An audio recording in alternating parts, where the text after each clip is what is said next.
അപ്പോൾ എല്ലാവർക്കും ജയ് ഭീം, നമോ ബുദ്ധായ. ബൗദ്ധവും ധമ്മവും എന്ന പരമ്പരയുടെ 12ാമത്തെ ക്ലാസ് ആണിത്.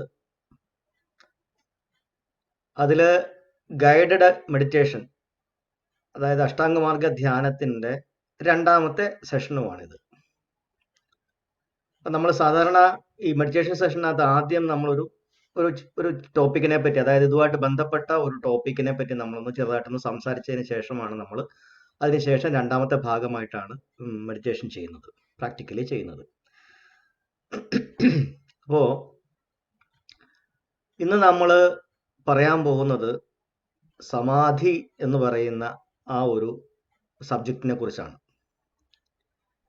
അപ്പോൾ നിങ്ങൾക്ക് എല്ലാവർക്കും അറിയാം, ഇപ്പൊ പെട്ടെന്ന് നമ്മുടെ കേരളത്തിൽ സമാധി എന്ന് കേട്ട് സമാധി ഒരു പ്രധാനപ്പെട്ട ഒരു ചർച്ചാ വിഷയമായി മാറിക്കൊണ്ടിരിക്കുകയാണ്. പലരും അതിനെപ്പറ്റി പല രീതിയിലുള്ള അഭിപ്രായങ്ങളും പറയുന്ന നമ്മൾ കേൾക്കുന്നുണ്ട്. അപ്പോ ഇത് എന്താണ് ആക്ച്വലി സമാധി? ഇപ്പൊ നമ്മൾ കേൾക്കുന്നതൊക്കെ ഒരു മരണവുമായിട്ട് ബന്ധപ്പെട്ട ഒരു സംഗതിയായിട്ടാണ്. അതായത് അവസാനത്തെ ജീവിതത്തിന്റെ അന്ത്യഘട്ടത്തിലെ മരണത്തിന്റെ ഒരു മറ്റൊരു പേരായിട്ടാണ് ഇപ്പൊ സമാധി വരുന്നത്. അത് ചില വിശിഷ്ട വ്യക്തികൾ മരിക്കുമ്പോൾ ഉണ്ടാവുന്ന ഒരു പേര്. അതായത് നമ്മുടെ സമൂഹത്തിലുള്ള ഒരു പ്രധാനപ്പെട്ട ഒരു ഗുരു, അദ്ദേഹം പറഞ്ഞത്, ഇത് ഓരോ മതവിഭാഗക്കാരും ഓരോ പ്രത്യേക പേരുകൾ ഉപയോഗിക്കാറുണ്ട്. ഇപ്പോ ക്രിസ്ത്യൻ ബിഷപ്പുമാരൊക്കെ മരിക്കുമ്പോൾ അവർ കാലം ചെയ്തു എന്നാ പറയുന്നത്. അതുപോലെ തന്നെ രാജാവ് ഒക്കെ പണ്ട് മരിക്കുമ്പോൾ നാട് നീങ്ങി എന്ന് പറയാറുണ്ട്. അതുപോലെ ഇപ്പോ ആനയാണ് മരിക്കുന്നെങ്കിൽ ആന ചെരിഞ്ഞു എന്ന് പറയാറുണ്ട്. ബുദ്ധമതത്തിലുള്ള ഭിക്ഷുക്കളോ അല്ലെങ്കിൽ ബുദ്ധമതത്തിന്റെ വിശിഷ്ട വ്യക്തികളോ മരിക്കുമ്പോൾ പരിനിർവാണം പ്രാപിച്ചു എന്ന് പറയാറുണ്ട്. അതുപോലെ ഹിന്ദു മതത്തിനകത്തുള്ള ആൾക്കാർ മരിക്കുമ്പോൾ, അല്ലെങ്കിൽ അവിടുത്തെ ഒരു സന്യാസി ശ്രേഷ്ഠന്മാരായിട്ടുള്ളവർക്ക് മരിക്കുമ്പോൾ ഉണ്ടാകുന്ന ഒരു പേരാണ് ഈ സമാധി എന്നാണ് അദ്ദേഹം പറഞ്ഞത്. അതിപ്പോ ഏറെക്കുറെ അങ്ങനെയാണെങ്കിലും അതല്ല അതിന്റെ ശരി, അങ്ങനെയല്ല അത് തുടങ്ങിയത്. കാര്യം നമ്മൾ ആ വാക്കിനെ നമ്മൾ എടുത്ത് മനസ്സിലാക്കുമ്പോൾ ആ വാക്കിന് ഒരു പ്രത്യേക അർത്ഥമുണ്ട്. അത് വെറുതെ വന്നതല്ല. നമ്മൾ ബൗദ്ധ ധമ്മത്തെ പറ്റി നമ്മൾ സംസാരിച്ചപ്പോൾ, അഷ്ടാംഗമാർഗം നമ്മൾ സംസാരിച്ചപ്പോഴും അതിനകത്ത് ശീലം, സമാധി, പ്രജ്ഞ എന്ന് 3 ഘട്ടങ്ങൾ നമ്മൾ പഠിച്ചു. ആദ്യം ശീലം, പിന്നെ സമാധി, പിന്നെ പ്രജ്ഞ. അപ്പൊ ഈ സമാധി വരുമ്പോൾ നമ്മളാരും മരിക്കുന്നില്ലല്ലോ. ഇപ്പൊ സമാധി ഒരു മരണത്തിന് സാധനമാണെങ്കിൽ പിന്നെ എങ്ങനെയാണ് സമാധി കഴിഞ്ഞ് പിന്നെ നമ്മൾ പ്രജ്ഞാവസ്ഥയിലേക്ക് പോകുന്നത്? അതും ഇന്ത്യയുടെ ഏറ്റവും പ്രധാനപ്പെട്ട മതമായിരുന്ന അശോകന്റെ കാലത്ത് ഇന്ത്യയുടെ ദേശീയ മതമാക്കപ്പെട്ടിരുന്ന ബൗദ്ധമതത്തിന്റെ അകത്തുള്ള അർത്ഥം സമാധി എന്ന് പറയുന്നത് മരണമല്ല, മരണമായിട്ട് അതിനെ കണക്ട് ചെയ്യുന്നില്ല. ഇന്ത്യയിലെ ഭൂരിപക്ഷം ജനങ്ങൾ മനസ്സിലാക്കിയിരുന്നത് സമാധി എന്ന് പറയുന്നത് മരണമായിട്ടല്ല. അപ്പൊ ഇപ്പൊ എങ്ങനെയാണ് ഇതിന് സമാധിക്ക് മരണം എന്ന് പറയുന്ന ഒരു അർത്ഥം വന്നത്? എങ്ങനെയാണ്? ഇപ്പൊ നമ്മൾ പറയുമ്പോൾ നാരായണ ഗുരു സമാധി, ചട്ടമ്പിസ്വാമി സമാധി എന്നൊക്കെ പറയുമ്പോൾ, അല്ലെങ്കിൽ ശാശ്വതികാനന്ദ ജലസമാധി, അല്ലെങ്കിൽ ഇപ്പൊ ഈ പറയുന്ന ആറാലുമൂട് ഗോപൻ എന്ന് പറയുന്ന അദ്ദേഹത്തിന്റെ അതും സമാധി എന്നാ പറയുന്നത്. അപ്പൊ അതിനിപ്പൊ മരണമായിട്ടുള്ള ഒരു പേരുണ്ട് താനും. പക്ഷെ എന്നാ ചരിത്രത്തിൽ നമ്മൾ ഇന്ത്യ ഒട്ടാകെ ബൗദ്ധധമ്മം ഉണ്ടായിരുന്ന സമയത്ത് ഇന്ത്യയിലെ ഭൂരിപക്ഷം ആൾക്കാരും അത് മനസ്സിലാക്കിയിരുന്നത് മരണം എന്നുള്ള പേരിലല്ല. പിന്നെ ഇത് എപ്പോഴാണ് മരണം എന്നുള്ള പേരിലായത്?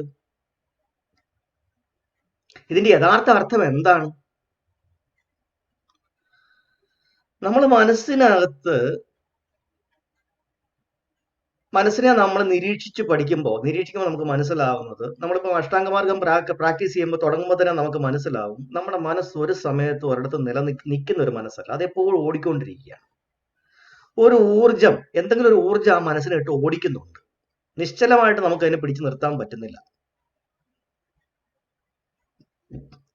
അപ്പോ ഓരോരോ ചിന്തകളായിട്ട്, ഓരോരോ നമ്മൾ അറിഞ്ഞതും മനസ്സിലാക്കിയതുമായ ചിന്തകളായിട്ട് ഓരോന്നിനോട് നമ്മൾ ഇഷ്ടവും അനിഷ്ടവും ഉണ്ടാക്കിയിട്ടുണ്ട്.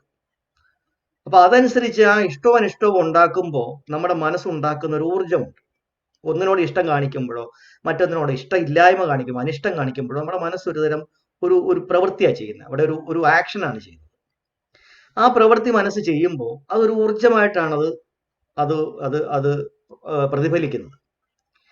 അതുകൊണ്ട് അത് നമ്മുടെ മനസ്സിനകത്ത് സ്റ്റോർ ചെയ്തിട്ടുണ്ട്, അല്ലെങ്കിൽ നമ്മുടെ ആ ഓർമ്മകളിൽ സ്റ്റോർ ചെയ്തിട്ടുണ്ട്, ചിലതിനോടൊക്കെ ഉള്ള ഇഷ്ടവും ചിലതിനോടൊക്കെ ഉള്ള അനിഷ്ടവും.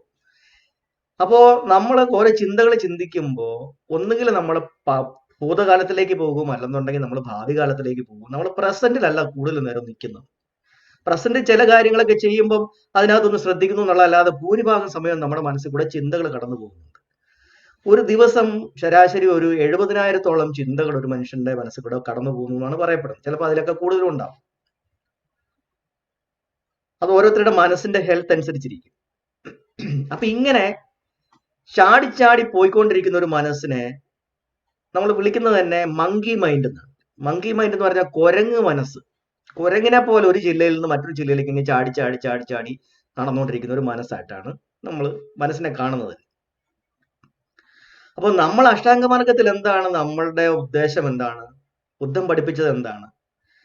നമുക്ക് നമ്മളെ മനസ്സിലാക്കുക, നമ്മുടെ മനസ്സിനെയും ശരീരത്തെയും നിരീക്ഷിച്ച് പഠിക്കുക. അപ്പൊ മനസ്സിനകത്തുണ്ടാകുന്ന ഓരോ ചേഞ്ചസും ശരീരത്തെ എങ്ങനെ ബാധിക്കുന്നു എന്നും, ശരീരത്തിനകത്ത് ഉണ്ടാകുന്ന ഓരോ ചേഞ്ചസും മനസ്സിനെ എങ്ങനെ ബാധിക്കുന്നു എന്നും, എങ്ങനെയാണ് നമ്മുടെ ഉള്ളില് ഇമോഷൻസ് അല്ലെ വികാരങ്ങൾ ഉണ്ടാവുന്നതും, നമുക്ക് ഓരോ ഫീലിങ്ങുകൾ ഉണ്ടാവുന്നതും എങ്ങനെയാണ്, അതിന്റെ ആ ഒരു പ്രക്രിയയാണ് നമ്മൾ നിരീക്ഷിച്ച് നമ്മൾ പഠിക്കുന്നത്. അതിന് നമ്മൾ ഓരോരുത്തരും നമ്മളെ തന്നെയാണ് പഠന വസ്തുവാക്കുന്നത്. നമ്മളിലേക്കാണ് നമ്മുടെ അറ്റൻഷൻ നമ്മൾ തിരിച്ചു വെച്ചിട്ടാണ് നമ്മളത് പഠിക്കുന്നത്. അതിനാണ് നമ്മൾ ആദ്യം നമ്മുടെ അറ്റൻഷനെ നമ്മുടെ ശ്വാസത്തിലേക്ക് കൊണ്ടുവരുന്നതും, ആ ശ്വാസത്തിൽ നമ്മൾ അതിനെ ആ മനസ്സിനെ നമ്മളൊന്ന് ഉറപ്പിച്ച് നിർത്തുന്നതും. അതിന്റെ പർപ്പസ് ഞാൻ കഴിഞ്ഞ ക്ലാസ്സിൽ പറഞ്ഞു. അതായത് ശ്വാസം എന്ന് പറയുന്നത് നമ്മുടെ ശരീരത്തേക്ക് തന്നെ ഉള്ള ഒരു പ്രക്രിയയാണ്, ശരീരത്തിൽ തന്നെ ഉള്ള ഒരു പ്രക്രിയയാണ്. അപ്പം എപ്പോഴും നമ്മുടെ മനസ്സ് പലപ്പോഴും ഈ ചുറ്റുപാടുകളുമായിട്ട് ബന്ധപ്പെട്ടും ചിന്തയുമായിട്ട് ബന്ധപ്പെട്ടുമാണ് നിൽക്കുന്നത്. അപ്പൊ ആ മനസ്സിനെ നമ്മുടെ ഉള്ളിലേക്ക്, നമ്മുടെ ശരീരത്തേക്ക് നമുക്ക് തിരിച്ചു വെക്കണം. തിരിച്ചു വെക്കുന്നതോടൊപ്പം തന്നെ ഈ ഓടി നടക്കുന്ന ആ ഓട്ടം ഒന്ന് കുറച്ച് അതിനെ ഒന്ന് ഒതുക്കി, അതിനെ ഒന്ന് ഒന്ന് ഒന്ന് ഒന്ന് എന്താ പറയുക, അതിനെ ഒന്ന് ഒതുക്കണം, അല്ലെങ്കിൽ അതിനെ ഒന്ന് ഒരു റെസ്റ്റിങ്ങിലേക്ക് കൊണ്ടുവരണം. ആ റെസ്റ്റിങ്ങിലേക്ക് കൊണ്ടുവന്നാൽ മാത്രമേ നമുക്ക് ഉള്ളിലേക്ക് നോക്കാനും നിരീക്ഷിക്കാനും പറ്റുകയുള്ളൂ. ഒരു ഉദാഹരണം പറഞ്ഞു കഴിഞ്ഞാൽ, നമുക്കിപ്പം വെള്ളത്തിന്റെ അടിയിലേക്ക് നോക്കണം.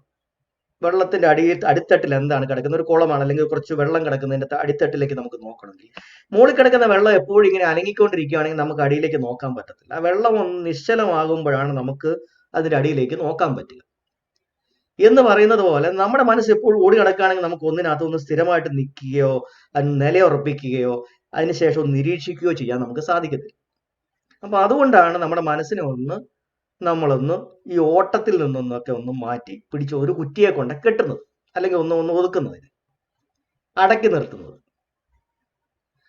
അപ്പൊ അതിനാണ് നമ്മൾ ആദ്യം ശീലങ്ങൾ ചെയ്യുന്നത്. ശീലങ്ങൾ എന്തിനാ ചെയ്യുന്നത്? നമ്മുടെ മനസ്സിനെ ഓടിക്കാൻ സാധ്യതയുള്ള കാര്യങ്ങളിൽ നമ്മൾ ആദ്യം ഒന്ന് വിട്ടു നിൽക്കുക. നമ്മുടെ മനസ്സിനെ പരക്കം പായിക്കാൻ സാധ്യതയുള്ള, ഇടയാക്കാൻ പറ്റുന്ന കാര്യങ്ങളെ നമ്മൾ ആദ്യമേ ഒഴിവാക്കുക. അതിനുശേഷം നമ്മൾ നമ്മുടെ മനസ്സിനെ ഒന്ന് ഒതുക്കാൻ ശ്രമിക്കുക. അപ്പൊ ശീലങ്ങൾ കഴിഞ്ഞിട്ട് നമ്മൾ സമാധിയുടെ ഘട്ടത്തിലേക്കാണ് പോകുന്നത്. അപ്പൊ നമ്മൾ ശീലങ്ങൾ അഷ്ടാംഗമാർഗം പറയുമ്പോൾ ആദ്യത്തേത് സമ്മാ വാച, സമ്മാ കമ്മന്തോ, സമ്മാ ആജീവം. അതായത് ശരിയായ വാക്ക്, ശരിയായ പ്രവൃത്തി, ശരിയായ ജീവിതവൃത്തി. ഇതെല്ലാം ചെയ്തു കഴിയുമ്പോൾ നമ്മുടെ മനസ്സിനെ വലിച്ചുകൊണ്ട് പോകാൻ ഇടയുള്ള കാര്യങ്ങളിൽ നമ്മൾ അങ്ങ് വിട്ടു നിൽക്കും. അതിനുശേഷം പിന്നെ നമ്മൾ മനസ്സിനെ തന്നെ നമ്മൾ ഒതുക്കാൻ നോക്കുകയാണ്. അപ്പോഴാണ് സമ്മാ വിരിയോ, ശരിയായ എഫേർട്ട് എടുക്കണം. അതായത് എപ്പോഴും ഇങ്ങനെ ഓടിക്കൊണ്ടിരിക്കുകയാണ്, അതിങ്ങനെ ഒരു ഒരു ഒരു നിലയില്ലാത്ത കിടന്ന് അങ്ങോട്ടും ഇങ്ങോട്ടും ഓടിക്കൊണ്ടിരിക്കുമ്പോൾ അതിന് നമ്മൾ കുറച്ച് എഫേർട്ട് എടുക്കണം. അത് നമ്മൾ കഴിഞ്ഞ ക്ലാസ്സിൽ നമ്മൾ കണ്ടു. നമ്മൾ ഓരോ സമയത്ത് ഓടിക്കൊണ്ടിരിക്കുമ്പോൾ നമ്മൾ അതിനെ പിന്നെയും പിടിച്ചുകൊണ്ട് വന്ന് നമ്മുടെ ശ്വാസത്തിൽ നിർത്തും. ഇത് കുറെ നമുക്കൊന്ന് എഫേർട്ട് എടുക്കേണ്ടതായിട്ടുണ്ട്. അതായത് ഒരു കാട്ടുകുതിരയെ മെരുക്കുന്നത് പോലെ നമുക്ക് എഫേർട്ട് എടുക്കേണ്ടതായിട്ടുണ്ട്. അതിനുശേഷം സമ്മാ സതി, അതായത് പിന്നെ നമ്മൾ ശ്രദ്ധിക്കേണ്ട ഏതൊക്കെ 4 സതിപത്ഥാനാസ് ഉണ്ട്. 4 കാര്യങ്ങളാണ് നമ്മൾ ശ്രദ്ധിക്കേണ്ടത്. അപ്പൊ അതിന് മുന്നോടിയായിട്ട് നമ്മൾ ആദ്യം ശ്വാസത്തെ നമ്മൾ ശരിക്കും ശ്രദ്ധിക്കുകയാണ്. ആ ശ്വാസത്തെ ശ്രദ്ധിക്കുന്നു. പിന്നെ നമ്മൾ അടുത്ത് നമ്മുടെ സെൻസേഷനെ ശ്രദ്ധിക്കുന്നു, ബോഡിയിൽ ഉണ്ടാകുന്ന ഫീലിങ്സിനെ. അതുപോലെ നമ്മുടെ ചിന്തകൾ എന്തൊക്കെയാണ് പോകുന്നു എന്നുള്ളത് നമ്മൾ മനസ്സിലാക്കുന്നു. പിന്നെ നമ്മുടെ മനസ്സിന്റെ പ്രതികരണങ്ങളിലേക്ക് ശ്രദ്ധിക്കുന്നു. അങ്ങനെ ഈ 4 കാര്യങ്ങളിൽ നമ്മൾ ശ്രദ്ധ പതിപ്പിക്കുന്നു. അങ്ങനെ വന്നു കഴിയുമ്പോൾ ഓട്ടോമാറ്റിക്കായിട്ട് മനസ്സ് ഈ ശ്വാസത്തെ ശ്രദ്ധിച്ച് മനസ്സ് ഒന്ന് പരുവപ്പെട്ട് ഒന്ന് സ്റ്റഡി ആയി വരും. അപ്പോഴാണ് നമ്മൾ പറയുന്നത് സമ്മസമാധി എന്ന് പറയുന്നത്. അപ്പൊ ഈ സമ ആ വാക്ക് നമ്മൾ ശ്രദ്ധിക്കണം. ആധി എന്ന് പറഞ്ഞാൽ അതിന്റെ അർത്ഥം എന്താന്ന് പറഞ്ഞാൽ മനസ്സ് ആധി പിടിച്ച് നടക്കുകയാണ്. അതായത് എപ്പോഴും ചലിച്ചുകൊണ്ടിരിക്കുകയാണ്. അതിനൊന്നും വിശ്രമമില്ല, അത് നിയന്ത്രണമില്ലാതെ ഓടിക്കൊണ്ടിരിക്കുകയാണ്. സമാധി എന്ന് പറയുമ്പോൾ അതൊരു സമത്തിലെത്തിക്കുകയാണ്. അതായത് അതിന് ഇഷ്ടവുമില്ല അനിഷ്ടവും ഇല്ലാത്ത രീതിയിൽ അത് ഈ ചാട്ടങ്ങളെല്ലാം കുതിച്ചു ചാട്ടങ്ങളെല്ലാം ഒതുക്കി അതിനെ സമാവസ്ഥയിലാക്കുകയാണ്. അതായത് ഒരു കുതിരയെ മെരുക്കി നമ്മൾ അതിനെ നമ്മൾ ഒതുക്കുന്നത് പോലെയാണ്. അപ്പൊ ഈ സമമാക്കി നിർത്തുന്ന മനസ്സിനെയാണ് സമാധി എന്ന് പറയുന്നത്. അപ്പൊ അവിടെ പ്രധാനപ്പെട്ട ഒരു പോയിന്റ് എന്ന് പറയുന്നത് അവിടെ ഒരു മനസ്സ്, വർക്കിംഗ് മനസ്സ് അവിടെ ഉണ്ട്. പൂർണ്ണ ആരോഗ്യത്തോടുകൂടി വർക്ക് ചെയ്യുന്ന ഒരു മനസ്സ്, പ്രവർത്തനക്ഷമമായ ഒരു മനസ്സ് ഉണ്ടായിരിക്കണം എന്നുള്ളതാണ് സമാധി അവസ്ഥയിൽ എത്തേണ്ടതിന്റെ ഏറ്റവും പ്രധാനപ്പെട്ട റിക്വയർമെന്റ്. അപ്പൊ അതിന്റെ അർത്ഥം മരണം എന്ന് പറഞ്ഞു കഴിഞ്ഞാൽ സമാധിയാകുന്നില്ല. കാരണം അപ്പൊ മനസ്സില്ല. മരണം എന്ന് പറയുന്നത് എങ്ങനെയാണ് സംഭവിക്കുന്നത്? മസ്തിഷ്കത്തിലെ ഓരോ കോശങ്ങളിലുമുള്ള ഊർജോൽപാദനം തീരുകയും ആ കോശങ്ങൾ ഡെഡ് ആവുകയും ചെയ്യുമ്പോഴാണ് മരണം സംഭവിക്കുന്നത്. അപ്പോ പ്രവർത്തനക്ഷമമായ ഒരു മനസ്സ് അത്യന്താപേക്ഷിതമാണ് സമാധിക്ക്. അതിനുശേഷമാണ് നമ്മുടെ ഒബ്സർവേഷൻ തുടങ്ങുന്നത്. ആ ഒബ്സർവേഷന് വേണ്ടിയിട്ടുള്ള ഒരു പ്രിപ്പറേഷൻ സ്റ്റേജ് ആണ് സമാധി. മനസ്സിനെ സമമാക്കിയതിന് ശേഷമാണ് നമ്മൾ ഒബ്സർവ് ചെയ്യാൻ തുടങ്ങുന്നത്, നിരീക്ഷിക്കാൻ നമ്മൾ തുടങ്ങുന്നത്. ഈ 4 സതിപത്ഥാനസിനെ നമ്മൾ നിരീക്ഷിക്കാൻ തുടങ്ങുന്നത്. അപ്പൊ മനസ്സിനകത്ത് ചിന്തകളെല്ലാം ഒന്ന് ഒതുങ്ങി മനസ്സൊന്ന് കാമായി അതിനുശേഷം നമ്മൾ നമ്മുടെ നിരീക്ഷണത്തിലേക്ക് പോവുകയാണ്. അപ്പോൾ എന്താ, നമ്മുടെ ശരീരത്തിലുള്ള സെൻസേഷനെ നമുക്ക് അറിയാം.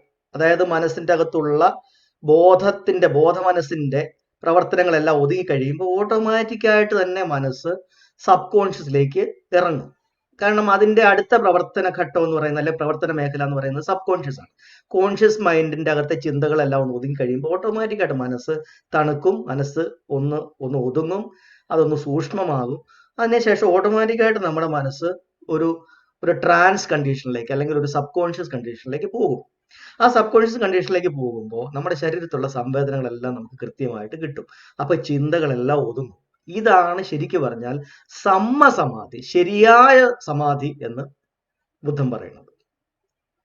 മറ്റു പല സമാധികളുണ്ട്. അപ്പൊ നമ്മുടെ മനസ്സിനെ വേണമെങ്കിൽ ഏതെങ്കിലും ഒരു ബിന്ദുവിലേക്ക് നമ്മൾ കോൺസെൻട്രേറ്റ് ചെയ്ത് നിർത്താം, അല്ലെങ്കിൽ എന്തെങ്കിലും ജപത്തിലേക്ക് കോൺസെൻട്രേറ്റ് ചെയ്ത് നിർത്താം, അല്ലെന്നുണ്ടെങ്കിൽ എന്തെങ്കിലും മന്ത്രത്തിലേക്ക് കോൺസെൻട്രേറ്റ് ചെയ്ത് നിർത്താം, അല്ലെന്നുണ്ടെങ്കിൽ എന്തെങ്കിലും കൗണ്ടിങ്ങിലേക്ക് 1 2 3 കൗണ്ടിങ്ങിലേക്ക് നമുക്ക് വേണമെങ്കിൽ കോൺസെൻട്രേറ്റ് ചെയ്ത് നിർത്താം, അല്ലെങ്കിൽ ഏതെങ്കിലും ഒരു ഇമേജ് കണ്ടിട്ട് അതിലേക്ക് മാത്രം നോക്കിക്കൊണ്ട് നിൽക്കാം. അങ്ങനെയൊക്കെ പല രീതിയിൽ നമുക്ക് വേണമെങ്കിൽ, അല്ലെങ്കിൽ ഒരു പാട്ട് കേൾക്കാം, അല്ലെങ്കിൽ അങ്ങനെ പല കാര്യങ്ങൾ നമുക്ക് വേണമെങ്കിൽ മനസ്സിനെ ഒന്ന് പിടിച്ചു നിർത്താൻ പറ്റും. പക്ഷെ അതൊന്നും സമ്മസമാധിയല്ല. അതൊക്കെ സമാധികളാണ്, പക്ഷെ സമ്മസമാധിയല്ല. സമ്മസമാധി എന്ന് പറഞ്ഞാൽ റൈറ്റ് ആയിട്ടുള്ള, ശരിയായിട്ടുള്ള സമാധി.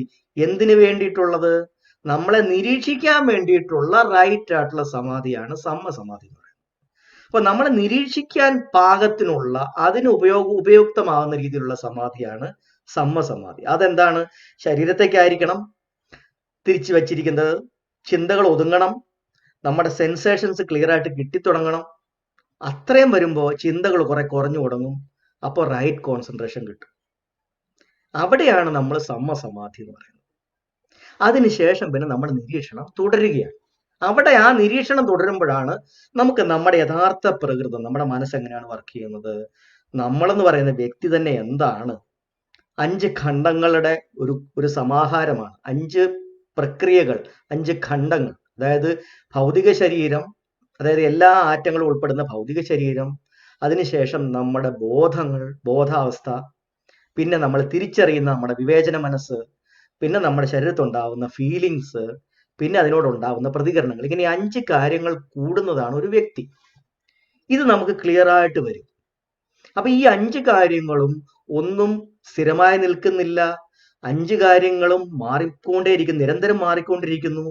അപ്പൊ തന്നെ ഞാൻ എന്ന് പറയുന്ന വ്യക്തി എപ്പോഴും മാറിക്കൊണ്ടിരിക്കുന്നു എന്നുള്ള ഉൾക്കാഴ്ച നമുക്ക് കിട്ടും. അപ്പോഴാണ് സമ്മാദിദ്ധി, അടുത്ത ഘട്ടമായ ശരിയായ ദൃഷ്ടി അല്ലെങ്കിൽ ശരിയായ ഇൻസൈറ്റ്, ശരിയായ ഉൾക്കാഴ്ച നമുക്ക് കിട്ടുന്നത്. ആ ശരിയായ ഉൾക്കാഴ്ച കിട്ടുമ്പോൾ നമ്മൾ അറിയുന്ന 3 കാര്യങ്ങളുണ്ട്. അതാണ് അനിത്യ, അതായത് എല്ലാം മാറിക്കൊണ്ടിരിക്കുന്നു. ദുഃഖ, അതായത് ഈ 5 കാര്യങ്ങളോട് നമ്മൾ കാണിക്കുന്ന അറ്റാച്ച്മെന്റ് മുഖാന്തരമാണ് നമുക്ക് ദുഃഖം ഉണ്ടാവുന്നത്. എല്ലാം മാറിക്കൊണ്ടിരിക്കുന്ന ഒന്നിനെയും നമുക്ക് നമ്മുടെ ഇഷ്ടത്തിന് പിടിച്ചു നിർത്താൻ പറ്റുന്നില്ല, അതുകൊണ്ട് നമുക്ക് ദുഃഖമുണ്ടാവുന്നു. അതുപോലെ തന്നെ എല്ലാം മാറിക്കൊണ്ടിരിക്കുന്നത് കൊണ്ട് തന്നെ എൻ്റെ ഉള്ളിൽ സ്ഥിരമായ ഒരു ഞാനില്ല. ഈ ഭൗതിക ശരീരമാണോ ഞാൻ? അല്ല, കാരണം അതും മാറിക്കൊണ്ടിരിക്കുന്നു. ഈ ബോധമാണോ ഞാൻ? അല്ല, അതും മാറിക്കൊണ്ടിരിക്കുന്നു. ഈ തിരിച്ചറിയൽ മനസ്സാണോ എൻ്റെത്? ഞാൻ അല്ല, അതും മാറിക്കൊണ്ടിരിക്കുന്നു. എൻ്റെ ശരീരത്തുണ്ടാകുന്ന ഫീലിങ്സ് ആണോ ഞാൻ? അതുമല്ല, അതും മാറിക്കൊണ്ടിരിക്കുന്നു. അതിനോടുണ്ടാക്കുന്ന പ്രതികരണമാണോ ഞാൻ? അതുമല്ല, അതും മാറിക്കൊണ്ടിരിക്കുന്നു. അപ്പൊ ചുരുക്കം പറഞ്ഞാൽ എല്ലാം മാറിക്കൊണ്ടിരിക്കുന്നത് കൊണ്ട് സ്ഥിരമായ ഒരു ഞാനില്ല, സ്ഥിരമായ ഒരു ആത്മാവ് എന്ന് പറയുന്ന സംഗതി ഇല്ല എന്ന് നമ്മൾ തിരിച്ചറിയും.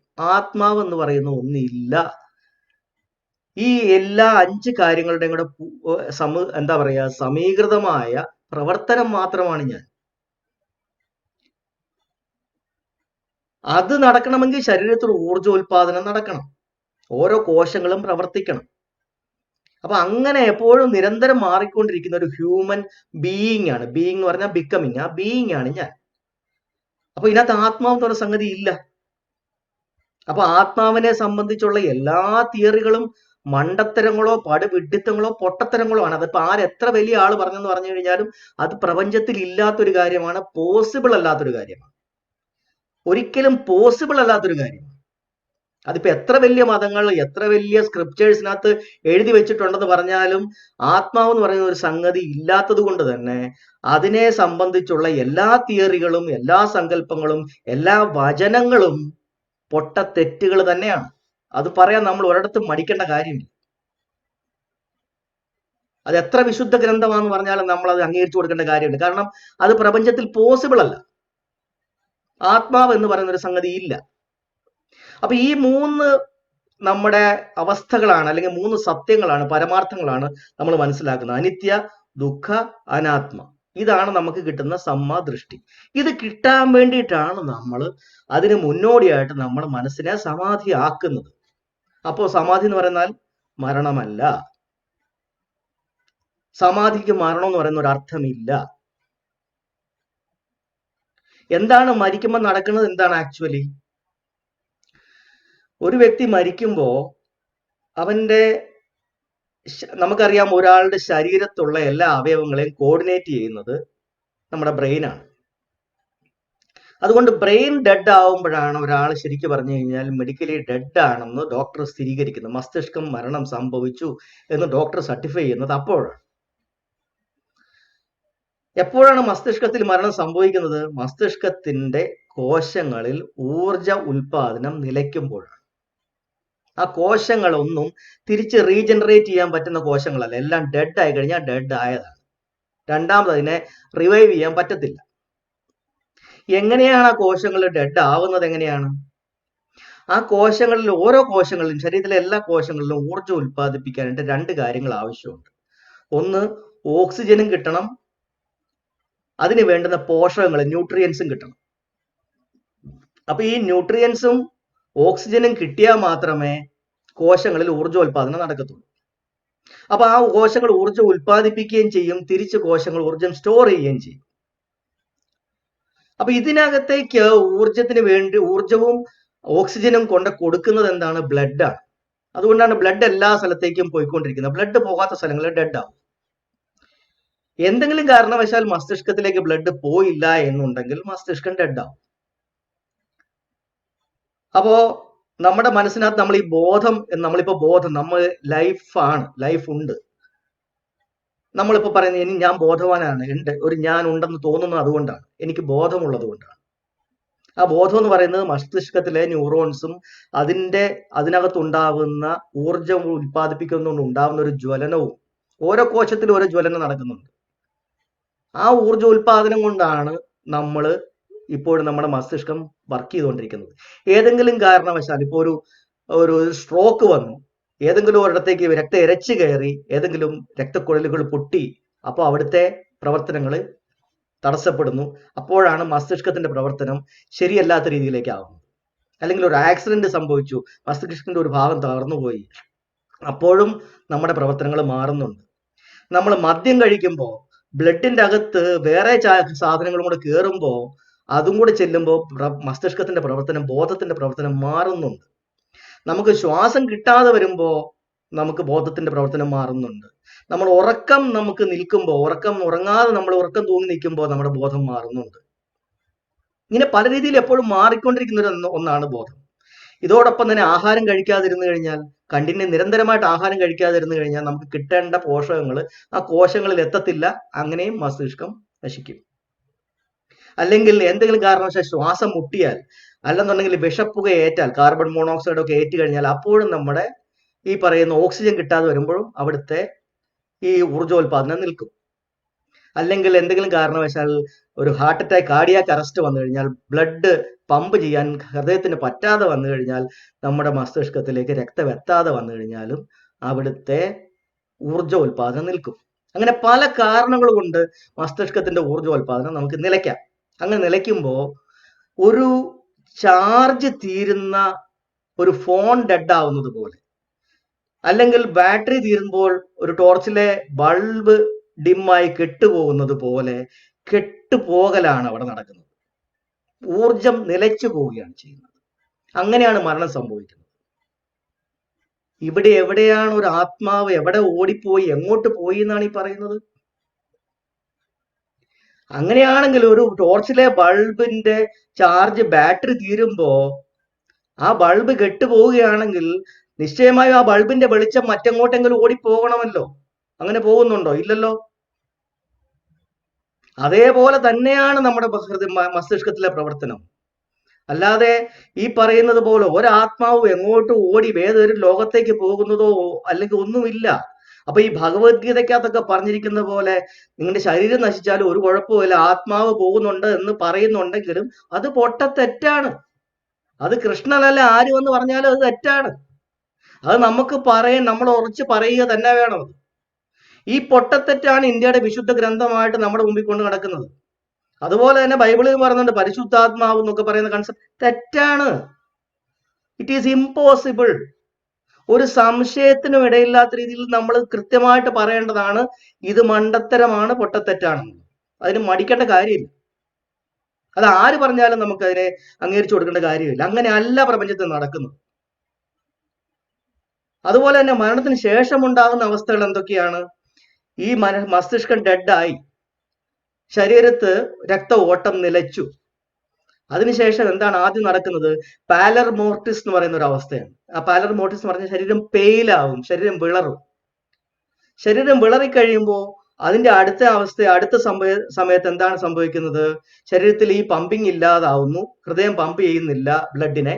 അതോടുകൂടി ബ്ലഡ് പിന്നീട് ഭൂഗുരുത്വ ആകർഷണം കൊണ്ട് താഴേക്ക് സെറ്റിൽ ഡൗൺ ചെയ്യും, താഴേക്ക് സെറ്റിൽ ആവും. നമ്മൾ കിടക്കുവാണെങ്കിൽ നമ്മുടെ പുറത്തിന്റെ ആ ഭാഗത്തേക്ക് വന്ന് സെറ്റിൽ ആവും. ചെരിഞ്ഞു കിടക്കുകയാണെങ്കിൽ ഒരു വശത്തേക്ക്, ഏത് വശമാണോ താഴെ ഉള്ളത് അങ്ങോട്ടേക്ക് സെറ്റിൽ ആവും. നിൽക്കുകയാണെങ്കിൽ കാലിന്റെ അങ്ങോട്ടേക്ക് വന്ന് സെറ്റിൽ ആവും. കാരണം അതിനെ പമ്പ് ചെയ്യുന്നില്ല. പിന്നെ ഉള്ളത് എന്താണ്? ശരീരത്തിന്റെ ഊഷ്മാവ് അങ്ങ് താഴോട്ട് പോവുകയാണ്. അപ്പൊ ഈ ആദ്യം പാലർ മോർട്ടിസ്, പിന്നെ അത് കഴിഞ്ഞ് ലിവർ മോർട്ടിസ് എന്നാണ് ഈ പറയുന്ന സെറ്റിൽ ഡൗൺ ചെയ്യുന്ന അവസ്ഥയെ പറയുന്നത്. ലിവർ മോർട്ടിസ് കഴിഞ്ഞതിന് ശേഷം ആൽഗോർ മോർട്ടിസ് എന്ന് പറയുന്ന ഒരു അവസ്ഥയുണ്ട്. അതാണ് നമ്മുടെ അന്തരീക്ഷ ഊഷ്മാവിലേക്ക്, നമ്മുടെ ശരീരത്തിന്റെ ഊഷ്മാവ്, ശരീരത്തിന്റെ താപനില സാധാരണ റൂം ടെമ്പറേച്ചറിലേക്ക് മാറും. അതിനുശേഷം പിന്നെ ഉണ്ടാവുന്നത് എന്താണ്? ആൽഗോർ മോർട്ടിസ് പിന്നെ ഉണ്ടാകുന്ന റിഗർ മോർട്ടിസ് എന്ന് പറയുന്ന അവസ്ഥയാണ്. ആ റിഗർ മോർട്ടിസ് എന്ന് പറയുന്ന സമയത്ത് നമ്മുടെ ശരീരത്തിലെ പേശികളെല്ലാം കൂടെ അങ്ങ് സ്റ്റിഫാവും, വരിഞ്ഞു മുറുവും, ബലമാവും, വടി പോലെയാവും. അതാണ് ചില സമയത്ത് ആ മരിക്കണ സമയത്ത് തന്നെ ആൾക്കാരെ ചില മതക്കാരൊക്കെ പിടിച്ചിരുത്തുന്ന ഒരു പൊസിഷനിൽ ഇരുത്തുന്നത്. അങ്ങനെ ഇരുത്തി കഴിഞ്ഞാൽ പിന്നെ വടി പോലെ ആ അവസ്ഥയിൽ ഇരിക്കും. അപ്പൊ അതിനുശേഷം പിന്നെ ഉണ്ടാകുന്നതാണ് പുട്രിഫാക്ഷൻ എന്ന് പറയുന്ന ഒരു അവസ്ഥ. പുട്രിഫാക്ഷൻ എന്ന് പറയുന്ന അവസ്ഥയിലാണ് ശരീരത്തിലെ എൻസൈംസും ബാക്ടീരിയ എല്ലാം കൂടി പ്രവർത്തിച്ച് ശരീരത്തിന്റെ അകത്ത് കുറെ ഗ്യാസുകൾ ഫോം ചെയ്യും. മീഥേന്, ഹൈഡ്രജൻ സൾഫൈഡ് തുടങ്ങിയ ദുർഗന്ധം ഉണ്ടാക്കുന്ന ഗ്യാസുകൾ ഫോം ചെയ്ത് ശരീരം വീർക്കും. അതിനുശേഷമാണ് പിന്നെ ഡീകമ്പോസിഷൻ നടക്കുന്നത്. ശരീരത്തിന്റെ അകത്തുനിന്നുള്ള ബാക്ടീരിയകൾ സാധാരണ ഒരു നമ്മൾ ആഹാരം വെച്ച് അത് ചീഞ്ഞു പോകുന്നത് പോലെ നമ്മുടെ ശരീരത്തിലുള്ള മാംസത്തിന്റെ ഭാഗങ്ങളെല്ലാം, മാംസങ്ങളും ടിഷ്യൂസും എല്ലാം ചീഞ്ഞു പോകും. അതിനുശേഷമാണ് സ്കെൽറ്റൻ മാത്രമായിട്ട് അവശേഷിക്കും, പല്ലും എല്ലും മാത്രമായിട്ട് അവശേഷിക്കും. അതിനാണ് സ്കെലറ്റനൈസേഷൻ എന്ന് പറയുന്നത്. ആ സ്കെലറ്റനൈസേഷന് ശേഷം നമ്മൾ അടക്കുവാണെങ്കിൽ, നമ്മൾ മണ്ണിലേക്ക് അടക്കുവാണെങ്കിൽ ആ അടക്കുന്നതെല്ലാം കൂടെ കുറെ കാലത്തിന് ശേഷം ഫോസിലായി മാറും. അങ്ങനെയാണ് ഫോസിലൈസേഷൻ എന്ന് പറയുന്നത്. ഇത്രയും കാര്യങ്ങൾ മാത്രമേ ഇവിടെ നടക്കുന്നുള്ളൂ. അപ്പൊ ഈ മരണത്തിന് ശേഷം ആരും എങ്ങോട്ടും പോകുന്നില്ല. ഇവരീ പറയണ പോലെ ശിവനിൽ വിലയം പ്രാപിച്ചു. എന്ത് ശിവനിൽ? എവിടെ വിലയം പ്രാപിച്ചു? ആരെയാണ് ഈ പറ്റിക്കുന്നത്? ഇതെല്ലാം കേട്ട് നിൽക്കുന്ന ഈ മീഡിയകളും ഈ സത്യങ്ങളൊന്നും പറയുന്നുമില്ല, തുറന്നു പറയുന്നില്ല. ഇത് തട്ടിപ്പാണെന്ന് പറയുന്നില്ല.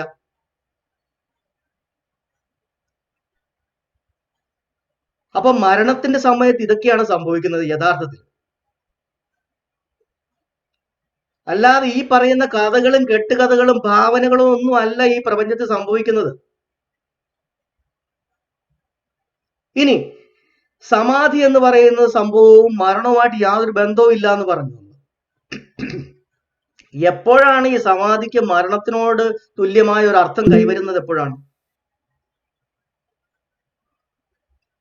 ഇത് ഈ പറയുന്ന നമ്മുടെ യഥാർത്ഥ അഷ്ടാംഗ മാർഗത്തിന്റെ ഓർഡർ നിൽക്കുന്ന അത്രയും കാലം, അല്ലെങ്കിൽ ഥേരവാദ ബുദ്ധിസം, അല്ലെങ്കിൽ മുതിർന്നവരുടെ പാതയായിട്ടുള്ള ഥേരവാദം, അല്ലെങ്കിൽ സ്ഥാവിരവാദം, അല്ലെങ്കിൽ ഒറിജിനൽ ട്രഡീഷണൽ ബുദ്ധിസം ഇന്ത്യയിൽ നിൽക്കുന്നിടത്തോളം കാലം ഈ വാക്കിന്, സമാധി എന്നുള്ള വാക്കിന് മരണവുമായിട്ട് ബന്ധമില്ല. സമമായ അവസ്ഥ, മനസ്സിനെ സമമാക്കുന്ന അവസ്ഥ എന്ന് മാത്രമേ അർത്ഥമുള്ളൂ. ഒരു വർക്കിംഗ് മൈൻഡോട് കൂടി പൂർണ്ണമായി പ്രവർത്തിക്കുന്ന ഒരു മനസ്സിനെ സമമാക്കുമ്പോഴാണ് അത് സമാധിയാവുന്നത്, മരണമല്ല. അതിനുശേഷം പിന്നെ നമ്മുടെ ഒബ്സർവേഷൻ തുടങ്ങുകയാണ്. അപ്പോ ഇതിനെ എപ്പോഴാണ് മരണത്തിന്റെ ഒരു അർത്ഥത്തിലേക്ക് ഇതിനെ കൊണ്ടെത്തിക്കുന്നത്? എപ്പോഴാണ്? ഇത് ഈ യഥാർത്ഥ ബൗദ്ധധാരയെ നശിപ്പിക്കുന്ന മഹായാന കടന്നു വരുമ്പോഴാണ് ഈ സംഭവം ഇവിടെ സംഭവിക്കുന്നത്. ബ്രാഹ്മണ ബുദ്ധിസ്റ്റുകൾ, ബ്രാഹ്മണ ഭിക്ഷുക്കൾ ഇതിനകത്തോട്ട് കയറി വന്നിട്ട് അവർ ചെയ്യുന്നത് എന്താണ്? അവർക്ക് ഇതിനകത്ത് പൂജിക്കാനോ ആരാധിക്കാനോ ഏതെങ്കിലും ഒരു സംവിധാനം ഉണ്ടാക്കണം. കാര്യം, പൂജയും ആരാധനയും ഇല്ലെന്നുണ്ടെങ്കിൽ പൗരോഹിത്യം ഉണ്ടാവത്തില്ല, പുരോഹിതനും ഉണ്ടാവത്തില്ല. യഥാർത്ഥ ബൗദ്ധത്തിനകത്ത് എന്താണുള്ളത്? നമ്മൾ തന്നെ നമ്മുടെ ബുദ്ധനാവുക, നമ്മൾ തന്നെ നമ്മുടെ മനസ്സിനെ ശരീരത്തെയും പഠിക്കുക. നമുക്ക് മനസ്സിലാവും മനസ്സിന്റെ വർക്കിംഗ് എങ്ങനെയാണ്. അതിനുശേഷം നമ്മൾ മനസ്സിനെ ശരിയായ രീതിയിൽ പ്രവർത്തിക്കാൻ, മാനേജ് ചെയ്യാൻ തുടങ്ങും. അപ്പൊ നമുക്ക് ഒരാളുടെ ആവശ്യമില്ല, പുരോഹിതന്റെ ആവശ്യമില്ല, ദൈവത്തിന്റെ ആവശ്യമില്ല, ഏതിനെങ്കിലും ആരാധിക്കേണ്ട കാര്യമില്ല, ആർക്കെങ്കിലും വഴിപാട് കൊടുക്കേണ്ട കാര്യമില്ല. നമുക്ക് വേണ്ടുന്ന ആ കുറച്ച് ടീച്ചേഴ്സ് മാത്രം മതി, നമ്മളെ പഠിപ്പിക്കാൻ ആളുകളുടെ ടീച്ചേഴ്സ് മതി. അവരായിരുന്നു ആദ്യത്തെ ഭിക്ഷുക്കൾ. പക്ഷേ മഹായാന വരുമ്പോ എന്താ സംഭവിക്കുന്നത്? ബ്രാഹ്മണ ഭിക്ഷുക്കൾ ഇതിനകത്തോട്ട് കടന്നു വരുമ്പോ അവർക്ക് ഒരിക്കൽ നഷ്ടപ്പെട്ടു പോയ അവരുടെ യാഗയജ്ഞ സമയത്ത് അവർക്കുണ്ടായിരുന്ന സ്വത്ത് സമ്പാദനം, അല്ലെങ്കിൽ വയറ്റുപിഴപ്പ്, അത് ഇതിനകത്തുകൂടി എങ്ങനെയെങ്കിലും പുനഃസൃഷ്ടിച്ചെടുക്കണം. അതിനു വേണ്ടിയിട്ട് ശരിയായിട്ടുള്ള ഭിക്ഷുക്കളെ മുഴുവൻ കൊന്നൊടുക്കുന്നു, അഷ്ടാംഗ മാർഗത്തിന്റെ ഓർഡർ മാറ്റുന്നു. ഇവിടെയാണ് ഈ കളി തുടങ്ങുന്നത്. ഇപ്പൊ നമ്മൾ പലപ്പോഴും പലയിടത്തും നമ്മൾ നോക്കിയാൽ, ഈവൻ ചില സമയത്ത് ത്രിപിടകങ്ങളിൽ ബുദ്ധൻ പറഞ്ഞു എന്ന് പറഞ്ഞ പേരിൽ തന്നെ അതിനെ മാറ്റം മറിച്ചിലുകൾ വരുത്തിയിട്ടുണ്ട്. അവിടെ എവിടെയാണ് അഷ്ടാംഗ മാർഗത്തിന്റെ ഓർഡർ എങ്ങനെയാണ് കിടക്കുന്നത്? ഇപ്പം മഹായാനിൽ കിടക്കുന്നത് എങ്ങനെയാണ്? ആദ്യം സമ്മാദിദ്ധി, ശരിയായ ഉൾക്കാഴ്ച വരുന്ന സമയത്ത് ശരിയായ ദൃഷ്ടി, ശരിയായ കാഴ്ചപ്പാട് എന്നതിന്റെ അർത്ഥം മാറ്റി. ശരിയായ കാഴ്ചപ്പാടല്ലല്ലോ യഥാർത്ഥത്തിൽ സമ്മാദിത്യം എന്ന് പറയുന്നത്. ശരിയായ ഇൻസൈറ്റ് ആണ്, ശരിയായ ഉൾക്കാഴ്ചയാണ്. അതിനെ റൈറ്റ് വിഷൻ അല്ലെങ്കിൽ സമ്മാദിത്തി, ശരിയായ കാഴ്ചപ്പാട്, അർത്ഥം മാറി. അതിനുശേഷം എന്താണ്? ശരിയായ സങ്കല്പം, ശരിയായ ചിന്തകൾ, ശരിയായ സങ്കല്പങ്ങൾ എന്നാക്കി. അങ്ങനല്ല, ശരിയായ ഡിറ്റർമിനേഷൻ, അതായത് നമ്മൾ അറിഞ്ഞ കാര്യങ്ങൾ മനസ്സിലാക്കി നമ്മുടെ മനസ്സിനെ പ്യൂരിഫൈ ചെയ്യുകയും അതിനനുസരിച്ച് ജീവിക്കുകയും ചെയ്യാൻ വേണ്ടിയിട്ടാണ് ശരിയായ ഡിറ്റർമിനേഷൻ കൊടുക്കുന്നത്. അതാണ് ബുദ്ധന്റെ സമ്മാ സങ്കല്പയുടെ അർത്ഥം. പിന്നെയാണ് സമ്മാ വാച, സമ്മാ കമ്മന്തോ, സമ്മാ ആജീവോ ഒക്കെ ഈ പറയുന്ന മഹായാനിക്കകത്ത് വരുന്നത്. അപ്പോൾ ആദ്യം തന്നെ നമ്മുടെ യഥാർത്ഥ അഷ്ടാംഗ മാർഗത്തിലെ 7ാമത്തെ സ്റ്റെപ്പിനെ എടുത്ത് ആദ്യം ഇട്ടു, 8ാമത്തെ സ്റ്റെപ്പിനെ എടുത്ത് 2ാമത് ഇട്ടു, അതിന്റെ അർത്ഥവും മാറ്റി. പിന്നെ 3ാമത്തെ കാര്യങ്ങൾ സമ്മാ വാച, ശരിയായ വാക്ക്, ശരിയായ പ്രവൃത്തി, ശരിയായ ജീവിതചര്യ, പിന്നെ ശരിയായ എഫർട്ട്. നമ്മൾ എന്താ പറഞ്ഞത്? നമ്മുടെ മനസ്സിനെ നമ്മുടെ പരിധിയിലാക്കാൻ വേണ്ടിയിട്ട് നമ്മൾ എഫർട്ട് എടുക്കുന്ന കാര്യമാണ് പറഞ്ഞത്. ഇവര് പറയുന്നത് എന്താണ്? ശരിയായ പരിശ്രമം ജീവിതത്തിൽ വേണം, അത്രയുള്ള അതിന്റെ അർത്ഥം. പിന്നെ ശരിയായ ശ്രദ്ധ, ശരിയായ ശ്രദ്ധ ജീവിതത്തിൽ വേണം, അത്രയുള്ള അതിന്റെ അർത്ഥം. പിന്നെ ശരിയായ സമാധി. അപ്പോ വന്ന് സമാധി 8ാമത്തെ അവസാനത്തെ ആത്യന്തിക ഘട്ടമാക്കി അതിനെ മാറ്റി. അതെന്തിനാണ് ചെയ്തത്? ഇവര് ഇതിനകത്ത് കയറി വന്നപ്പോ കുറച്ച് അഭൗമ അതീന്ദ്രിയ ശക്തികളെ ഇവര് സാങ്കല്പികമായി ഉണ്ട് എന്ന് സ്ഥാപിക്കാൻ ശ്രമിച്ചു. അതായത് നിർവാണം പ്രാപിക്കാതെ മരിക്കുന്ന ഏതെങ്കിലും ഒരു ഭിക്ഷു, നിർവാണം എന്ന് പറഞ്ഞാൽ മനസ്സിനെ കംപ്ലീറ്റ് ആയിട്ട് പ്യൂരിഫൈ ചെയ്ത അവസ്ഥയാണ് നിർവാണാവസ്ഥ. അതാണ് യഥാർത്ഥത്തിലുള്ള ബൗദ്ധധാരയിലെ ഏറ്റവും ആത്യന്തിക ലക്ഷ്യം. നിർവാണാവസ്ഥ അല്ലെങ്കിൽ അർഹതാവസ്ഥയാണ്. അഹം എന്ന് പറയുന്ന തോന്നലില്ലാത്ത, ഞാൻ എന്ന് പറയുന്ന തോന്നൽ പോയി ഞാൻ 5 കണ്ണങ്ങളുടെ ഒരു ആകത്തുക മാത്രമാണ് എന്ന് തിരിച്ചറിയുന്ന അവസ്ഥ വരുമ്പോഴാണ് അർഹതാവസ്ഥ വരുന്നത്. അതല്ല ഇതിനകത്തെ ഇവരുടെ ഫോക്കസ്.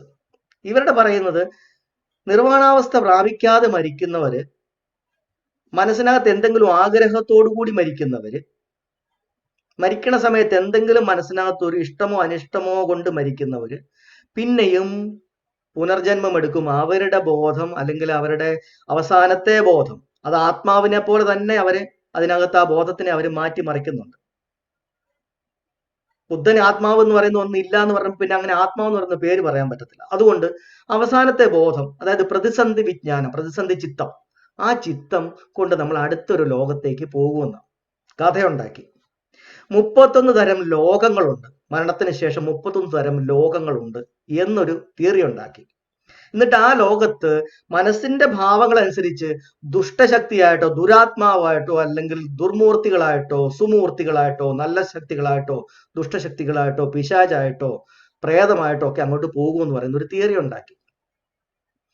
അപ്പൊ പ്രപഞ്ചത്തിൽ ഒത്തിരിയേറെ ആത്മാക്കൾ ഇങ്ങനെ കിടപ്പുണ്ട്.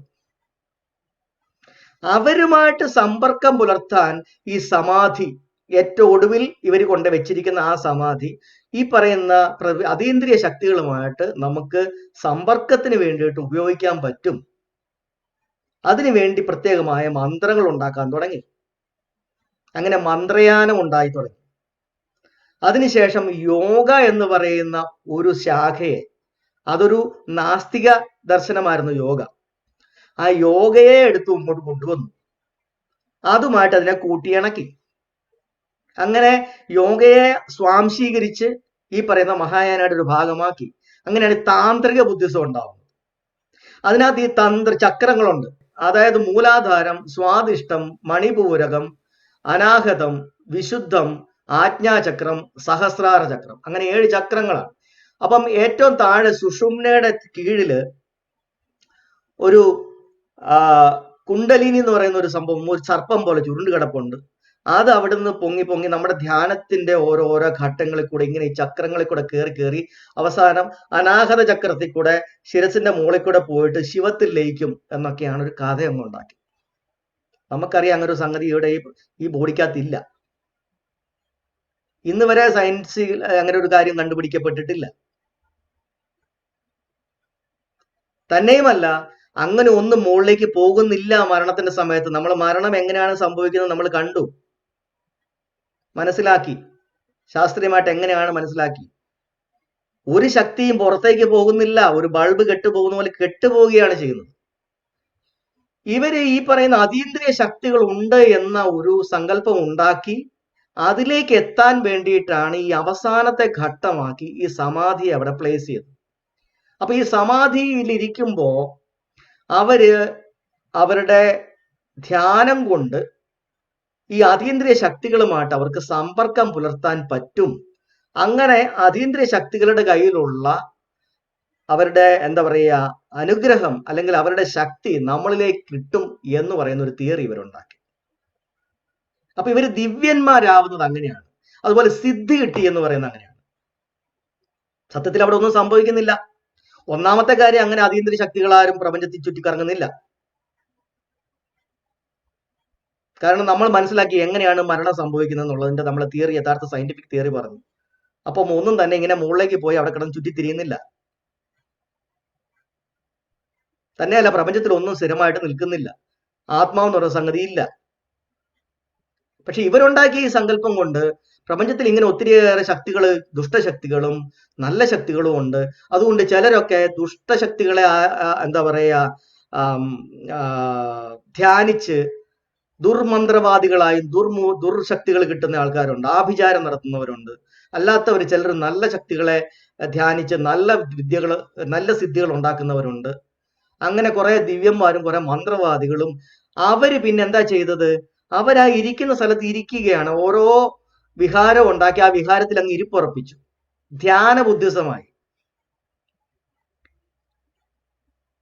എന്നിട്ട് അവിടേക്ക് ആൾക്കാർ വരിക, അവർക്ക് വേണ്ടുന്നതൊക്കെ കൊടുക്കുക. അവർ പറഞ്ഞു, ഈ ശക്തി, ഈ ദേവൻ അല്ലെങ്കിൽ ഈ ദേവത അല്ലെങ്കിൽ ഈ മൂർത്തി, ഈ അവതാരം അല്ലെങ്കിൽ ഈ ബോധിസത്വൻ, ഇതിന് ഇന്നിന്ന കാര്യങ്ങൾ ഇഷ്ടമാണ്, അതുകൊണ്ട് നിങ്ങൾ അത് തരിക. സ്വർണം ഇഷ്ടമാണ്, അല്ലെങ്കിൽ വെള്ളി ഇഷ്ടമാണ്, അല്ലെങ്കിൽ ശർക്കര ഇഷ്ടമാണ്, അല്ലെങ്കിൽ തേങ്ങ ഇഷ്ടമാണ്. ഇങ്ങനെ ഓരോ സാധനങ്ങൾ ഇഷ്ടമാണെന്ന് പറഞ്ഞ് വഴിപാട്. അങ്ങനെയാണ് ഈ വഴിപാടിന്റെ സിസ്റ്റം ഉണ്ടാവുന്നത്. യഥാർത്ഥ ബുദ്ധമതത്തിനകത്ത് ഭിക്ഷുക്കൾക്ക് വഴിപാടും വേണ്ട, ഒന്നും വേണ്ട. അവര് കാര്യങ്ങൾ മനസ്സിലാക്കിയിട്ട് അവർ നടക്കുകയാണ്, ആൾക്കാരെ പഠിപ്പിക്കാൻ വീട് വീടാന്തരം നടന്ന് കാര്യങ്ങൾ അഷ്ടാംഗമാർഗം പറഞ്ഞു കൊടുക്കുന്നവരാണ്. ഇവരങ്ങനല്ല, ഇവർ ഇരിക്കുന്നിടത്ത് ഇരുന്ന് ധനം സമ്പാദിക്കാൻ തുടങ്ങി. അങ്ങനെയാണ് ഈ ബാബാമാരും ഈ ആശ്രമങ്ങളും എല്ലാം ധനസമ്പാദനത്തിന്റെ ഇടങ്ങളാവുന്നത്. അപ്പൊ അങ്ങനെ ആ ഒരു അവസ്ഥയിൽ ഇരുന്നിട്ട് അഥവാ ആരെങ്കിലും ആ ഇരിക്കുന്ന ഇരിപ്പിൽ അങ്ങ് തട്ടിപ്പോയാ പറയും സമാധിയായി. കാരണം അവരുടെ സിസ്റ്റത്തിനകത്ത് ഏറ്റവും അവസാനം എങ്ങും നടന്ന് യാത്ര ചെയ്ത് പോകുന്ന പരിപാടി ഇല്ല, ഇരിക്കുകയാണ്. അങ്ങനെയാണ് ഇത് ധ്യാന ബുദ്ധിസമാകുന്നത്. ഈ ബുദ്ധിസത്തിനുള്ള ചീത്തപ്പേര്, ഏറ്റവും പ്രധാനപ്പെട്ട ചീത്തപ്പേര്, ഇവരെങ്ങും ഇരുന്ന് അനങ്ങാതെ ഇരുന്ന് ഏതെങ്കിലും ഒരിടത്ത് ഇരുന്ന് ആൾക്കാരെ അങ്ങോട്ടേക്ക് വരുത്തുന്ന പരിപാടിയായി മാറുന്നത് അങ്ങനെയാണ്. മറ്റേതങ്ങനെയല്ല. മനുഷ്യൻ ക്രിയാത്മകമാകാൻ വേണ്ടിയിട്ടാണ് മറ്റേ യഥാർത്ഥത്തിലുള്ള ബൗദ്ധമതം പഠിപ്പിക്കുന്നത്. ഇത് മനസ്സിലാക്കാൻ വേണ്ടി മാത്രമാണ് ഒരു സമാധി. അതിനുശേഷം പ്രജ്ഞയെ മനസ്സിലാക്കി കാര്യങ്ങൾ അനുസരിച്ച ശേഷം പിന്നെ നമ്മൾ ക്രിയാത്മകമായിട്ട് മുമ്പോട്ട് പോവുകയാണ് ചെയ്യുന്നത്. വർക്കിംഗ് ആണ് നമ്മൾ പിന്നീട്. ഓരോ ഭിക്ഷുക്കളും അവരവരുടെ ഇഷ്ടപ്പെട്ട മേഖലകൾ തിരഞ്ഞെടുത്ത് ആ മേഖലകളിൽ പ്രാവീണ്യം നേടുന്നവരുണ്ടായിരുന്നു. ചിലർ വൈദ്യന്മാരായിരുന്നു, ചിലർ നല്ല കൊത്തുപണിക്കാരായിരുന്നു, ചിലർ നല്ല കൽപ്പണിക്കാരായിരുന്നു, ചിലർ നല്ല കാർപ്പന്റേഴ്സ് ആയിരുന്നു, ചിലർ നല്ല കൃഷിക്കാരായിരുന്നു. അങ്ങനെ ഒത്തിരി പേര് അങ്ങനത്തെ അവരുടെ വിദ്യകൾ പറഞ്ഞു കൊടുക്കുന്ന ഗുരുക്കന്മാരായിട്ടുണ്ട്. മഹായാന വന്നപ്പോൾ ഇതെല്ലാം മാറി ധ്യാന ബുദ്ധിസമായി. ആ ധ്യാന ബുദ്ധിസമാണ് പിന്നീട് ചൈനയിലേക്ക് പോകുമ്പോൾ അത് ചാൻ ആവുന്നത്, ജപ്പാനിലേക്ക് പോകുമ്പോൾ സെൻ ആവുന്നത്. ഈ ധ്യാൻ, സെൻ ഇതെല്ലാം ഒരേ വാക്കിന്റെ ഡിഫറെന്റ് വേർഷൻസ് ആണ്. അപ്പൊ ഇപ്പോഴാണ് നമ്മൾ നോക്കുമ്പോൾ ബുദ്ധമതം എന്ന് പറഞ്ഞാൽ ആരെങ്കിലും എവിടെ ഇരുന്ന് തന്നെത്താ ഇങ്ങനെ കുത്തിയിരുന്നിട്ട് ബുദ്ധൻ ശരണം ഗച്ഛാമി പറയാന്നാ തോന്നുന്നു. അങ്ങനെ അല്ല ഇത്. ഇത് മനസ്സിനെ ശരീരത്തിനെ പഠിക്കുക, അഷ്ടാംഗമാർഗത്തിലൂടെ മനസ്സിനെ ശരീരത്തിനെ പഠിക്കുക, ആ കിട്ടുന്ന അറിവ് വെച്ചിട്ട് നമ്മൾ ജീവിക്കുക എന്നുള്ളത്. അപ്പൊ ഇത് മൊത്തത്തില് മാറി അഷ്ടാംഗമാർഗത്തിന്റെ ഓർഡർ മാറ്റി ഏറ്റവും ഒടുവിലത്തെ ഘട്ടമായിട്ട് സമാധി വെച്ചതോടുകൂടി ഈ ഇരിക്കുന്ന ഈ ബ്രാഹ്മണ ഭിക്ഷുക്കൾ അല്ലെങ്കിൽ ഈ സിദ്ധന്മാരെല്ലാരും ഇരിക്കുന്ന ഇരിപ്പിൽ എപ്പോഴെങ്കിലും അങ്ങനെ മരിച്ചു പോയി. കാരണം അവരുടെ അവസാനത്തെ ഈ ഈ പോസ്ചർ, അവരുടെ ദിവസം രാവിലെ എഴുന്നേറ്റ് കുളിയെല്ലാം കഴിഞ്ഞിട്ട് പിന്നെ വന്നിങ്ങ് ഇരിക്കുക.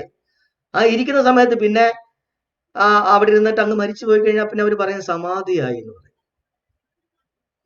അപ്പൊ എന്താ, അവരുടെ ജീവിതത്തിന്റെ അവസാനത്തെ ഘട്ടമായി സമാധി മാറി. മറ്റേ ബുദ്ധമതത്തിന്റെ ധാര ഇന്ത്യയിൽ നിന്ന് പൂർണ്ണമായും തുടച്ചു നീക്കപ്പെട്ടു. ആ ഭിക്ഷുക്കളെ എല്ലാവരും കൊന്നൊടുക്കി. അത് പഠിപ്പിച്ചുകൊണ്ടിരുന്ന ആൾക്കാരുടെ വിദ്യാഭ്യാസവും നിഷേധിച്ചു. അവർക്കും അത് പറഞ്ഞു കൊടുക്കാൻ പറ്റാണ്ടായി കഴിഞ്ഞപ്പം പിന്നെ ഇന്ത്യയിലെ ബുദ്ധമതവും അതിന്റെ ശാഖകളും മൊത്തം ഈ മഹായാനയുടെ പിരിവുകൾ മാത്രമായി മാറി.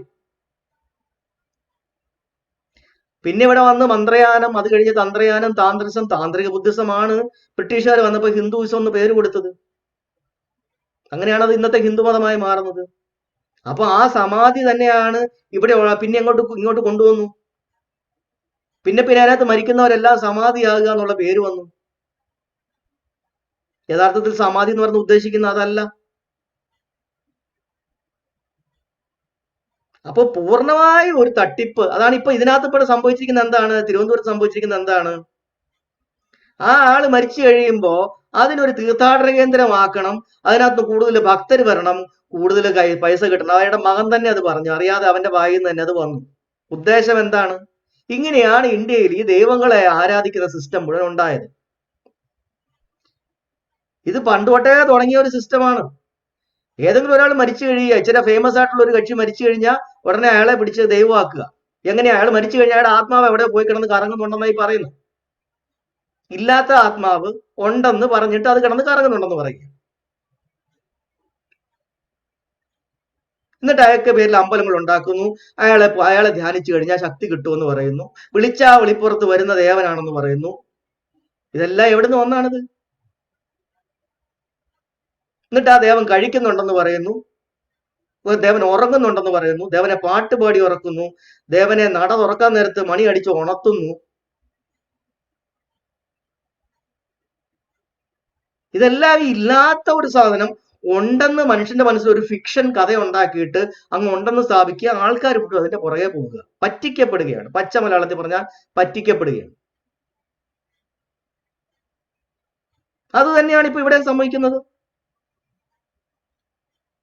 ജീവിച്ചിരിക്കുന്ന കാലത്ത് വെട്ടുകേസിലും ഒക്കെ പ്രതിയായി നടന്ന് സർവ്വ അലവലാതിത്തരവും കാണിച്ചിട്ട് അതിന് ശേഷം പിന്നെ ഇപ്പൊ ദൈവമാവുക.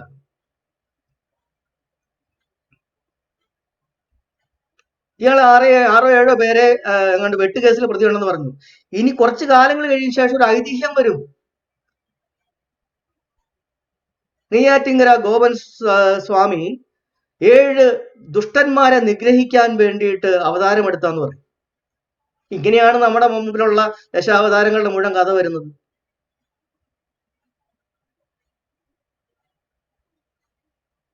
അപ്പൊ ഇങ്ങനെയാണ് ഈ സമാധി എന്ന് പറയുന്ന സാധനം മരണവുമാക്കി ഇതിനെ കണക്ട് ചെയ്തത്. ഇങ്ങനെയാണ് ഈ സത്യം ഇത്രയും നാൾ നമ്മുടെ നാട്ടിലുള്ള എല്ലാ യൂട്യൂബുകാരെയും ചാനലുകാരെയും നോക്കിയിട്ട് ഒരാളും ഈ സത്യം വിളിച്ച് പറയുന്നത് കാണുന്നില്ല. വലിയ അറിവുണ്ടെന്ന് പറയുന്ന ആൾക്കാർ പോലും സമാധിയെ പറ്റി പറയുന്നത് എന്തൊക്കെ മണ്ടത്തരങ്ങളാണ്.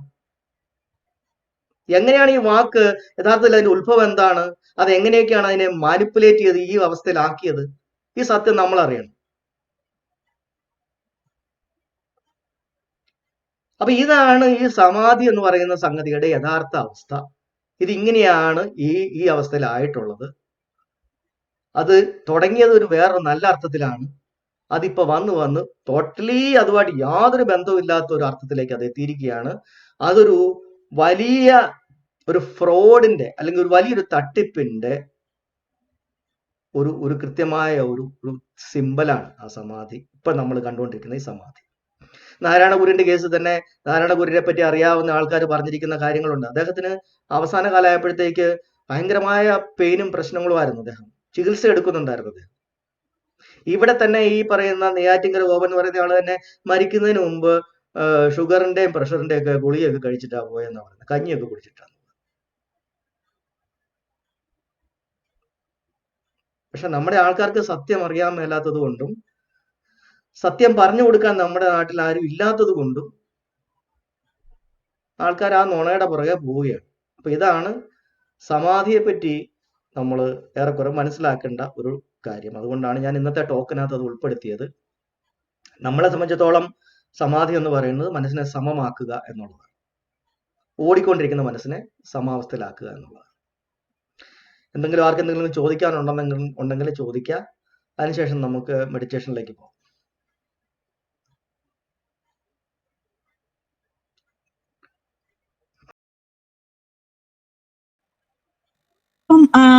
ഹിന്ദുമതത്തിൽ മാത്രമല്ല, നമ്മുടെ ഈ ഉമ്മൻചാണ്ടി സാറും അദ്ദേഹത്തിന്റെ ഇപ്പൊ ഈ ശവകുടീരത്തില് മരിച്ച അതിന് ശേഷം ജനങ്ങളുടെ ഒഴുക്കാണ്. എന്നിട്ട് ഒരു വിശുദ്ധനായിട്ട് സങ്കല്പിച്ചുകൊണ്ട് അവിടെ മെഴുകുതിരിയും ഒക്കെ കത്തിക്കുന്നു, പിന്നെ അവിടെ അപേക്ഷ കൊടുക്കുന്നു. ഇങ്ങനെയുള്ള സംഭവങ്ങള് ഉണ്ടായിരുന്നല്ലോ. ഇപ്പോഴും അവിടെ ഇങ്ങനെ നടക്കുന്നുണ്ടെന്നാണ് പറയുന്നത്. ഈ കൺസെപ്റ്റ്, ഇന്ത്യയിൽ ഈ കൺസെപ്റ്റ് കൊണ്ടുപോകുന്നത് മഹായാനയാണ്. അതിന്റെ മുഴുവൻ ഉത്തരവാദിത്വം ഇന്ത്യയെ നശിപ്പിച്ച, ഇന്ത്യയുടെ ഈ ഒരു ശരിയായ ഒരു സ്പിരിച്വാലിറ്റി നശിപ്പിച്ചതിന്റെ മൊത്തം ഉത്തരവാദിത്വം മഹായാനയ്ക്കാണ്. നമുക്കത് പറയാതിരിക്കാൻ പറ്റില്ല. അതായത് മരിച്ചതിന് ശേഷം പിന്നെ ജീവിച്ചിരിക്കുന്നുണ്ടെന്ന കഥ ഉണ്ടാക്കുന്നിടത്താണ് ഇതെല്ലാം തുടങ്ങണത്. മരണത്തോടുകൂടി എല്ലാം അവസാനിക്കുന്നു എന്ന് ബുദ്ധൻ പറയുന്നില്ല. പക്ഷെ എങ്ങനെയാ ബുദ്ധൻ പറയണത്? എന്താണ് പുനർജന്മം പറയുന്നത്? എങ്ങനെയാണ്? ഇവിടെയുള്ള ആറ്റങ്ങളെല്ലാം കൂടിച്ചേർന്ന് തന്നെയാണ് നമ്മൾ പിന്നീടും നമ്മൾ ഓരോരുത്തരും ഓരോന്നും, ഓരോ പുല്ലും പുഴുക്കളും ചെടികളും എല്ലാം ഉണ്ടാകുന്ന അങ്ങനെ തന്നെയാണ്. നമ്മുടെ ഉള്ളിലും ഒത്തിരിയേറെ എന്തിൻ്റെയൊക്കെയോ അംശങ്ങൾ നമ്മുടെ ഉള്ളിലുണ്ട്. നമ്മൾ മരിക്കുമ്പോൾ ഇതുപോലെ തന്നെ ഡീകമ്പോസ് ചെയ്ത് പലതിലേക്കും പിന്നെ എത്തും. ഈ പ്രപഞ്ചത്തിലുള്ളതൊക്കെ തന്നെയാണ് ഇവിടെ എപ്പോഴും ഉള്ളത്. നമ്മുടെ ഉള്ളിൽ ചിലപ്പം ഡൈനസോറിന്റെ ആറ്റങ്ങൾ ചിലപ്പോൾ കാണും. ഇങ്ങനെയൊക്കെ തന്നെയാണ് മനുഷ്യനുണ്ടാവും. ഇതാണ് ശരിക്കും പറഞ്ഞാൽ പ്രപഞ്ചത്തിലെല്ലാം റീസൈക്കിൾ ചെയ്യപ്പെടുന്നു എന്ന് മാത്രം പറയുന്നുള്ളൂ. അല്ലാതെ ഒരു ആത്മാവ് അതേപടി അങ്ങ് പോയി വേറൊരു ഉടുപ്പ് പോലെ മറ്റൊരു ശരീരം സ്വീകരിച്ച് പിന്നെ ഇങ്ങോട്ട് വരിക എന്നോ അല്ലെന്നുണ്ടെങ്കിൽ പ്രപഞ്ചത്തിൽ നിൽക്കുന്നുണ്ടെന്നോ, അതൊക്കെ പൊട്ടത്തെറ്റാണ്. കാശുണ്ടാക്കാനുള്ള ഒരു പരിപാടി മാത്രമാണ്. അങ്ങനെയാണ് നമ്മൾ ഈ മരിക്കണ സമയത്തും നമ്മൾ ഈ മരിക്കുന്ന ആൾക്കാരുടെ അസ്ഥി എല്ലാം കൊണ്ടുവന്ന് നമ്മൾ ഒരു തറ കെട്ടി പിന്നെ അവിടെ കൊണ്ട് പൂജിക്കുന്നു. ആത്മാവുണ്ടെന്ന് പറയുന്നു, പിതൃക്കളുണ്ടെന്ന് പറയുന്നു. എന്താ പറയുക, എന്ത് ചെയ്യുമ്പോഴും അതിന് മുമ്പ് ആഹാരം കഴിക്കുന്ന മുമ്പ് പറഞ്ഞാൽ പിതൃക്കൾക്ക് മാറ്റി വെക്കുന്നു, അല്ലെങ്കിൽ കാർന്നവന്മാർക്ക് മാറ്റി വെക്കുന്നു എന്ന് പറയും. ഇങ്ങനെയൊക്കെ നമ്മൾ ഈ കൊണ്ടാക്കുന്ന ആ ഒരു സങ്കല്പം മുഴുവൻ വന്ന അവിടുന്നാണ്. മദ്യം കഴിക്കുമ്പോൾ അതിനകത്ത് അങ്ങോട്ട് ഒരു തുള്ളി എടുത്തിട്ട് ഇങ്ങനെ ഒന്ന് ഇറ്റിക്കും, എന്നിട്ട് അത് പിന്നെ അതും കാർന്നവന്മാർക്ക് കൊടുക്കുന്നതാണ്. ആരെവിടെ കുടിക്കുന്നു? എന്തുണ്ട്? ഒന്നുമില്ല. അങ്ങനെയല്ല പ്രപഞ്ചം വർക്ക് ചെയ്യുന്നത്. പ്രകൃതി പ്രപഞ്ചം വർക്ക് ചെയ്യുന്നതാണ് യഥാർത്ഥത്തിൽ ഇവിടെ നടക്കുന്നത്. അത് മാത്രമാണ് നമ്മൾ പഠിക്കേണ്ടത്, മനസ്സിലാക്കേണ്ടത്. ബാക്കിയൊക്കെ നമ്മുടെ മനസ്സിന്റെ ഭാവനകളാണ്. ഭാവനകളൊന്നും അനുസരിച്ചല്ല പ്രപഞ്ചം വർക്ക് ചെയ്യുന്നത്. നമുക്ക് വേണ്ട മനസ്സിൽ എന്തൊക്കെ കാര്യങ്ങൾ സങ്കല്പിക്കാം. ഇപ്പൊ തന്നെ എനിക്ക് വേണമെങ്കിൽ ഒരു മരം, വലിയൊരു മരം തന്നെ തറയെന്ന് നേരെ ഇങ്ങനെ അങ്ങ് പൊങ്ങി മുകളിലേക്ക് പോകുന്നതായിട്ടൊക്കെ വേണം സങ്കല്പിക്കാം, തനിയെ പോകുന്നതായിട്ടൊക്കെ. അങ്ങനെ സംഭവിക്കുന്നുണ്ടോ? ഇല്ലല്ലോ. അപ്പൊ അതുപോലെ നമ്മുടെ മനസ്സിന് ഇഷ്ടംപോലെ ഭാവനകളുണ്ട്, ഫാന്റസികളുണ്ട്, ഇമാജിനേഷൻ ഉണ്ട്. അതുപോലൊന്നും അല്ല പ്രപഞ്ചം വർക്ക് ചെയ്യുന്നത്. അതറിയാൻ മേലാത്ത ആൾക്കാരെ പിന്നെയും പിന്നെയും എല്ലാരും കൂടി കൂടിച്ചേർന്ന് പറ്റിക്കുക.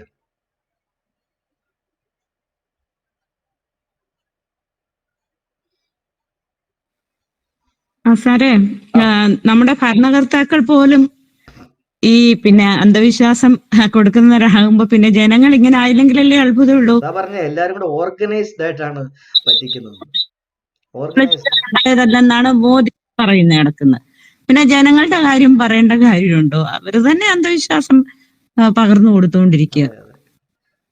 അവർക്കെങ്കിലല്ലേ അവർക്ക് മുന്നോട്ട് പോകാൻ പറ്റുള്ളൂ. നമ്മള് ഉറ്റുനോക്കുന്ന നമ്മൾ ആൾക്കാർ തന്നെ ഇങ്ങനെ പറയുമ്പോ ആൾക്കാരങ്ങനെ ആയി പോവുകയാണ്. യഥാർത്ഥത്തിലുള്ള ശാസ്ത്രീയമായ കാര്യങ്ങൾ ആൾക്കാരെ പഠിപ്പിക്കുകയോ പറഞ്ഞു കൊടുക്കുകയോ മനസ്സിലാക്കുകയോ ചെയ്യാൻ ആരും താല്പര്യപ്പെടുന്നില്ല. കാര്യം അത് ഈ നിലനിൽക്കുന്ന ഒരു പൗരോഹിത്യത്തിനെ, അല്ലെങ്കിൽ ഇന്ത്യയിലെ രാഷ്ട്രീയം തന്നെ മതരാഷ്ട്രീയമാണ്. പൗരോഹിത്യത്തിന്റെ കൈപ്പിടിയിലുള്ള രാഷ്ട്രീയമാണ് ഇന്ത്യയിലെ. ആ രാഷ്ട്രീയത്തിന് അതിനെ മുമ്പോട്ട് കൊണ്ടുപോകണമെന്നുണ്ടെങ്കിൽ യഥാർത്ഥത്തിലുള്ള വസ്തുതകളോ ശാസ്ത്രീയതകളോ പറഞ്ഞു കൊടുത്തു കഴിഞ്ഞാൽ ആ രാഷ്ട്രീയം മുമ്പോട്ട് പോവില്ല, അല്ലെങ്കിൽ ആ മതം മുമ്പോട്ട് പോവില്ല, ആ പൗരോഹിത്യം മുമ്പോട്ട് പോവില്ല. അപ്പൊ ആൾക്കാർ എന്നും ഇതുപോലെ ഈ മണ്ടത്തരത്തിനകത്തും ഈ അജ്ഞതയിലും പെട്ട് കിടന്നാൽ മാത്രമേ അവർക്ക് മുമ്പോട്ട് പോകാൻ പറ്റത്തുള്ളൂ. അവർക്ക് ആൾക്കാരെ ചൂഷണം ചെയ്യാൻ പറ്റത്തുള്ളൂ. മുഖത്തു നിന്ന് ബ്രഹ്മാവ് അല്ലെങ്കിൽ വിരാട് പുരുഷൻ മുഖത്തു നിന്ന് ബ്രാഹ്മണനെ സൃഷ്ടിച്ചു. ആ ഒറ്റ പേരിലാണല്ലോ ബ്രാഹ്മണൻ മിടുക്കനാവുന്നത്. അത് തന്നെ ഒരു തട്ടിപ്പല്ലേ? ഇല്ലാത്തൊരു കഥ പറഞ്ഞിട്ട് ആ കഥയുടെ പേരും പറഞ്ഞിട്ടാണ് ഈ പറയുന്ന മൊത്തം പവറും അവർ നിയന്ത്രണങ്ങളും കൈക്കലാക്കിയിരിക്കുന്നത്.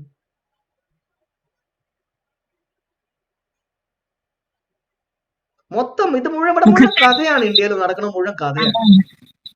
അവിടെ മുഖത്തേക്കാൾ എല്ലാ കാര്യങ്ങളും മനുഷ്യന്റെ കൊണ്ടു നടക്കുന്ന കാലുകളാണ്. അപ്പൊ ഏറ്റവും കൂടുതൽ പ്രാധാന്യം അവർക്കായിരുന്നു വരേണ്ടിയിരുന്നത്, അല്ലേ?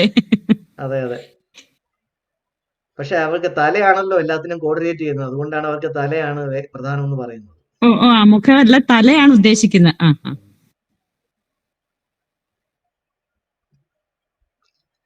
അപ്പൊ നമുക്ക് വേറെ ആർക്കെന്തെങ്കിലും ചോദിക്കാനുണ്ടോ? ഇല്ലെന്നുണ്ടെങ്കിൽ നമുക്ക് മെഡിറ്റേഷനിലേക്ക് പോകാം.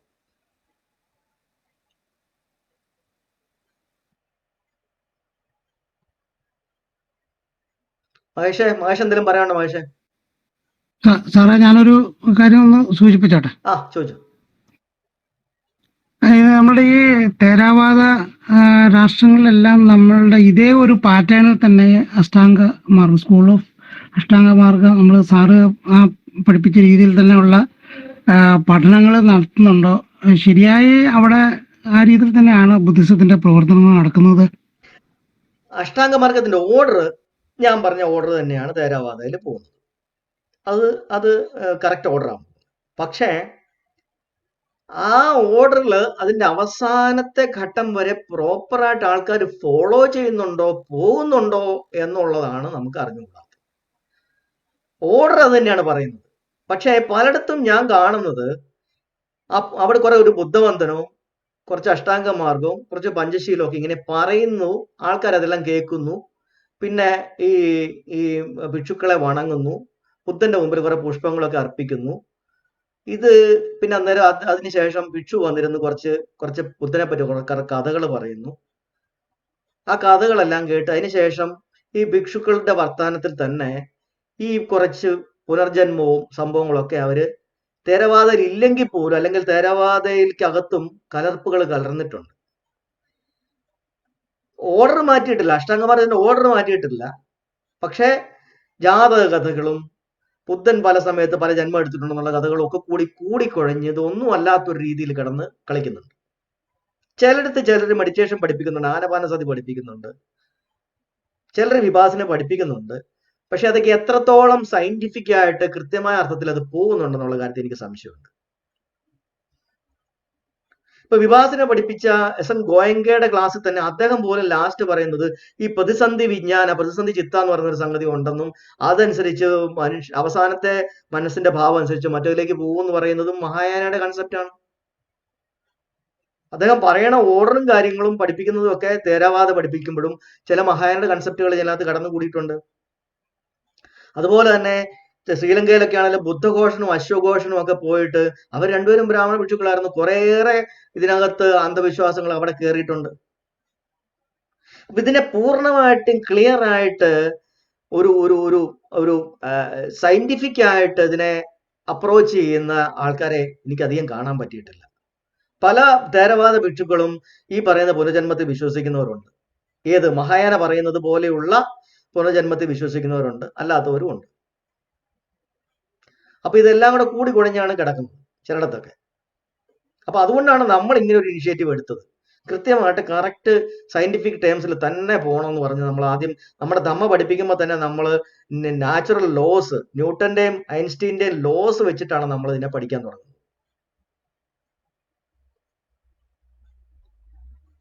ഇത് ഇപ്പൊ നമുക്ക് ഈ ബുദ്ധാനിസ് ധർമ്മ എന്നുള്ള ബാബാ സാഹിബിന്റെ പുസ്തകം തന്നെ നമുക്ക് അത് കൂട്ടി ചെയ്ത് പറയാൻ പറ്റാത്ത ഒരു സാഹചര്യം ഇപ്പോൾ. അതിനകത്തും ഈ അഷ്ടാംഗ മാർഗത്തിന്റെ വിശദീകരണം കൊടുക്കുന്നത് ത്രിപിടകത്തിനകത്തെ ആ ഒരു ഓർഡറാ കൊടുത്തിരിക്കുന്നത്. ആ ത്രിപിടകത്തിനകത്ത് കൊടുത്തിരിക്കുന്ന ഓർഡർ മാനിപ്പുലേറ്റ് ചെയ്യപ്പെട്ട ഓർഡറാണ്. അതെ. അപ്പൊ ഈ നന്മയുടെ മാർഗവും വിശുദ്ധിയുടെ മാർഗവും പിന്നെ സദാചാരത്തിന്റെ മാർഗം എന്ന് പറഞ്ഞ ഈ ബുദ്ധന്റെ ആദ്യ പ്രഭാഷണത്തെ അദ്ദേഹം നന്നായിട്ട് വിശദീകരിക്കുന്നുണ്ട്. പക്ഷെ അതിലും ഈ അഷ്ടാംഗ മാർഗത്തിന്റെ ഓർഡർ തെറ്റിയാ കിടക്കുന്നത്.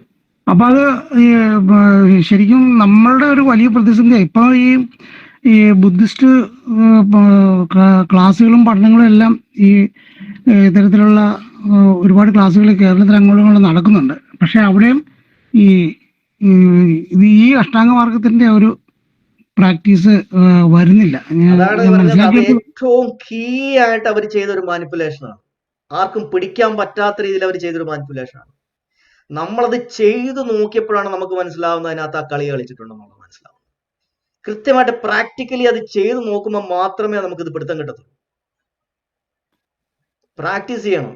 എന്തിനാണ് ഈ അഷ്ടാംഗമാർഗം ഉണ്ടാക്കിയിരിക്കുന്നത്, അതിന്റെ പർപ്പസ് എന്താണ്, ഓരോ സ്റ്റെപ്പും അടുത്ത സ്റ്റെപ്പിലേക്ക് പോകുന്നത് എങ്ങനെയാണെന്നുള്ളത് കൃത്യമായിട്ട് മനസ്സിലാക്കും. ആ പ്രോഗ്രസ് ഒരു ഘട്ടം കഴിഞ്ഞ് അടുത്ത ഘട്ടത്തിലേക്ക് എത്തി നമ്മൾ ആ ഒരു ഘട്ടത്തിലേക്ക് ആ ഇൻസൈറ്റ്, ഉൾക്കാഴ്ച കിട്ടുന്നതിന്റെ അവസ്ഥ വരെ നമ്മൾ എത്തുകയും അത് മനസ്സിലാക്കുകയും ചെയ്യുമ്പോഴാണ് ഉൾക്കാഴ്ച എന്ന് പറയുന്നത്. അതായത് നമ്മുടെ യഥാർത്ഥ പ്രകൃതം, നമ്മുടെ അഞ്ച് പ്രവർത്തനങ്ങള്, ആ 5 പ്രവർത്തനങ്ങൾ അനുസരിച്ച് അനിത്യ ദുഃഖ അനാത്ത മനസ്സിലാക്കുന്ന ആ ഘട്ടത്തിലാണ് ഇങ്ങനെയാണ് എൻ്റെ ഉള്ളിലെ വർക്കിങ്, ഇങ്ങനെയാണ് ഞാൻ വർക്ക് ചെയ്യുന്നത് എന്ന് മനസ്സിലാക്കുന്ന ഉൾക്കാഴ്ച കിട്ടുന്ന ഘട്ടത്തിൽ മാത്രമാണ് സമ്മാദിത്യം ഉണ്ടാവുന്നത്.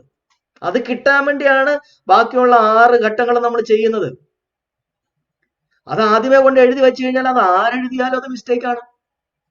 അത് ഏത് ബുക്കിനകത്തുണ്ടെങ്കിലും മിസ്റ്റേക്കാണ്. അതുകൊണ്ടാണ് ബുദ്ധൻ പറഞ്ഞത്, ഏതെങ്കിലും ഒരു പുസ്തകത്തിൽ ഉണ്ടെന്ന് പറഞ്ഞ് നമ്മളത് എടുക്കരുത്, ഏതെങ്കിലും നിങ്ങൾ ആദരിക്കുന്ന ഒരു വ്യക്തി ഉണ്ടെന്ന് പറഞ്ഞ് നിങ്ങളത് എടുക്കരുത്, ഇനി ഞാൻ തന്നെ പറഞ്ഞു എന്ന് പറഞ്ഞ് നിങ്ങളുടെ മുമ്പിൽ ആരെങ്കിലും വന്നാലും നിങ്ങൾ എടുക്കരുത്.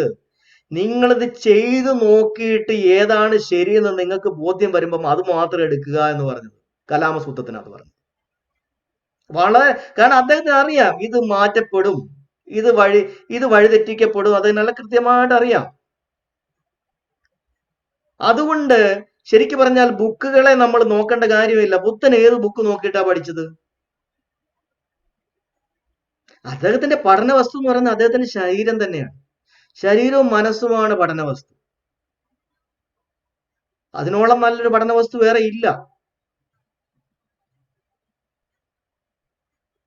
പുസ്തകങ്ങളെ ആശ്രയിച്ച് പോകുമ്പോ നമ്മൾ അതിനകത്ത് ആരെങ്കിലും കലർപ്പുകൾ വരുത്തുകയോ മാനിപ്പുലേഷൻ വരുത്തുകയോ ചെയ്തു കഴിഞ്ഞാൽ നമ്മളും വഴിതെറ്റിപ്പോകും. അതുകൊണ്ടാണ് നമ്മൾ ഇതിന് കൃത്യമായിട്ട് ഇങ്ങനെ ക്ലാസ് എടുക്കുന്നത്. ഇതൊരു വലിയൊരു ചുമതലയാണ്, വലിയൊരു ദൗത്യമാണ് നമ്മുടെ മുമ്പിലുള്ളത്. ധമ്മത്തെ യഥാർത്ഥ അർത്ഥത്തില് പഠിപ്പിക്കാനും ശരിയായ അർത്ഥത്തിൽ അത് മനസ്സിലാക്കിക്കാനും ആൾക്കാരെ അതിലേക്ക് എത്തിക്കാനും ഉള്ള ഒരു ശ്രമമാണ് നമ്മൾ ചെയ്യുന്നത്. തെറ്റിച്ചിട്ടുള്ള കാര്യങ്ങളാണ് നമ്മുടെ ചുറ്റുമുള്ളത്. ആരും ശരി പറയുന്നത് കാണാത്തത് കൊണ്ട് നമ്മള് ഗതികെട്ടാണ് സത്യം പറഞ്ഞാൽ നമ്മൾ ഇതിനു വേണ്ടി ഇറങ്ങി തിരിച്ചത്. ആരും ഈ സത്യം പറയുന്നത് കാണുന്നില്ലല്ലോ എന്ന് വർഷങ്ങളോളം ഉറ്റുനോക്കി ആരും ഇത് പറയുന്നത് കാണുന്നില്ല. അങ്ങനെ വന്നപ്പോഴാണ് നമ്മൾ അവസാനം ഞാനും രഞ്ജിത്തും കൂടി ആലോചിച്ചിട്ട് നമ്മളിങ്ങനെ ഇറങ്ങി തിരിച്ചത്. അറിയാം നമുക്ക് ഇങ്ങനത്തെ ചില പ്രതിസന്ധികൾ നമ്മുടെ മുമ്പിൽ കിടപ്പുണ്ടെന്നുള്ളത് അറിയാം.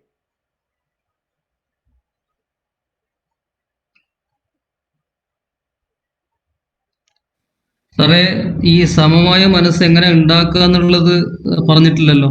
നമ്മളുടെ ഇതില് സമാധി എങ്ങനെ പ്രാക്ടിക്കലി ചെയ്യുമ്പോഴാണ് നമ്മൾ മനസ്സിലാക്കുന്നത്. അത് വേണമെങ്കിൽ നമുക്ക് അതിന്റെ പ്രാക്ടീസിലോട്ട് വേണമെങ്കിൽ പിന്നെ ബിജു സാറുണ്ട്, ഹാൻഡ് റൈസ് ഉണ്ട്.